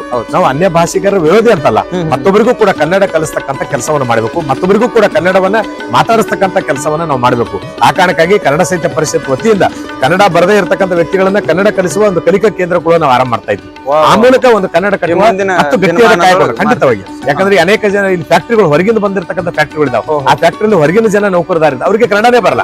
ನಮ್ಮ ಕನ್ನಡದ ನೆಲವೊಳಗೆ ಇರ್ತಕ್ಕಂಥ ಅವ್ರಿಗೆ ಕನ್ನಡ ಬರಲ್ಲ ಅಂತಲೇ ಅವ್ರು ತಪ್ಪಂತಲ್ಲ, ಅವ್ರು ಬೇರೆ ರಾಜ್ಯದಿಂದ ಬಂದಿದ್ದಾರೆ. ಪ್ರೀತಿಯಿಂದ ಅವ್ರನ್ನ ಸ್ವಾಗತ ಮಾಡಿದೀವಿ. ಇವತ್ತು ಉದ್ಯೋಗಕ್ಕೆ ಆರಿಸಿಕೊಂಡು ಬಂದಿದ್ದಾರೆ. ಆದ್ರೆ ಅವರಿಗೆ ಕನ್ನಡ ಕಲಿಸ್ತಕ್ಕಂಥ ಜವಾಬ್ದಾರಿ ನಮ್ಮಲ್ಲಿದೆ. ಆ ಕಾರಣಕ್ಕಾಗಿ ಇಂಥ ಫ್ಯಾಕ್ಟ್ರಿಗಳಲ್ಲಿ ಕನ್ನಡ ಕಲಿಕಾ ಕೇಂದ್ರಗಳಂತಕ್ಕಂಥ ಮಾಡ್ಬೇಕು ಅನ್ನೋ ಉದ್ದೇಶ ಇಟ್ಕೊಂಡು. ಯಾಕಂದ್ರೆ ಸೇಡಂನಲ್ಲಿ ಒಂದು ಹೊಸದೊತ್ತ ಫ್ಯಾಕ್ಟ್ರಿಯಲ್ಲಿ ಹಿಂದಿನ ಅವಧಿಯೊಳಗೆ ಸೇಡಂ ತಾಲೂಕಾ ಕನ್ನಡ ಸಾಹಿತ್ಯ ಅಧ್ಯಕ್ಷರಾಗಿರ್ತಕ್ಕಂಥ ಹಿರಿಯ ಸಂಶೋಧಕರಾಗಿರ್ತಕ್ಕಂಥ ಮುಡಿಬಿ ಗುಂಡ್ಯಾರವರು ಅಲ್ಲಿ ಕನ್ನಡ ಕಲಿಕಾ ಕೇಂದ್ರ ಸ್ಥಾಪನೆ ಮಾಡಿ 1 ತಿಂಗಳ ಪರ್ಯಂತವಾಗಿ ಅವರಿಗೆ ಕನ್ನಡ ಬಾರದೇ ಇರತಕ್ಕಂಥ ವ್ಯಕ್ತಿಗಳನ್ನು ಕನ್ನಡ ಕಲಿಸುವ ಕೆಲಸವನ್ನು ಅವ್ರು ಮಾಡಿದ್ರು. ಅದೇ ಮಾದರಿ ಒಳಗೆ ಇವತ್ತು ಮಳಿಕೇಡಿ ಇರ್ಬೋದು, ಇವತ್ತು ಕೋಡ್ಲ ಇರ್ಬೋದು, ಇವತ್ತು ನಿಡುಗಂತ ಹೀಗೆ ಬೇರೆ ಬೇರೆ ರೀತಿಯೊಳಗೆ ಏನ್ ಫ್ಯಾಕ್ಟರಿಗಳಿದಾವ, ಆ ಫ್ಯಾಕ್ಟರಿಯಲ್ಲಿ ಇರ್ತಕ್ಕಂಥ ನೌಕರಿಗೆ ಯಾರಿಗೆ ಕನ್ನಡ ಬರಲ್ಲ ಅವರಿಗೆ ಕನ್ನಡ ಕಲಿಸುವ ಉದ್ದೇಶದಿಂದ ಒಂದು ಕಲಿಕಾ ಕೇಂದ್ರಗಳನ್ನ ಅಲ್ಲಿನ ಫ್ಯಾಕ್ಟರಿ ಮ್ಯಾನೇಜರ್ಸ್ ಜೊತೆ ಚರ್ಚೆ ಮಾಡಿ ಅವರಿಗೆ ಕನ್ನಡ ಕಲಿತಕ್ಕಂಥ ಒಂದು ಅವಕಾಶ ಕೂಡ ನಾವು ಮಾಡ್ತಾ ಇದ್ವಿ. ಆ ಮೂಲಕ ಕನ್ನಡ ಬೆಳೆಸ್ತಕ್ಕಂಥ ಕೆಲಸ ಕನ್ನಡ ಸಾಹಿತ್ಯ ಪರಿಷತ್ತು. ಯಾಕಂದ್ರೆ ಕನ್ನಡ ಸಾಹಿತ್ಯ ಪರಿಷತ್ ಅಂತಂದ್ರೆ ಕೇವಲ ಸಾಹಿತ್ಯಿಕವಾಗಿರ್ತಕ್ಕಂಥ ಕಾರ್ಯಕ್ರಮ ಹಮ್ಮಿಕೊಳ್ಳೋದಷ್ಟೇ ಅಲ್ಲ, ಕನ್ನಡಿಗರ ಬದುಕನ್ನು ಕೂಡ ಕಟ್ಟಿಕೊಳ್ಳುವ ನಿಟ್ಟಿನೊಳಗೆ ಅದಕ್ಕೆ ಪೂರಕವಾಗ್ತಕ್ಕಂಥ ವಾತಾವರಣ ನಿರ್ಮಿಸ್ತಕ್ಕಂಥ ಜವಾಬ್ದಾರಿ ಕೂಡ ಕನ್ನಡ ಸಾಹಿತ್ಯ ಪರಿಷತ್ತಿಂದ ಇರೋದ್ರಿಂದ ಈ ಪರಿಷತ್ತನ್ನ ಒಂದು ವಿಭಿನ್ನವಾಗಿರ್ತಕ್ಕಂಥ ಆಲೋಚನೆಯೊಂದಿಗೆ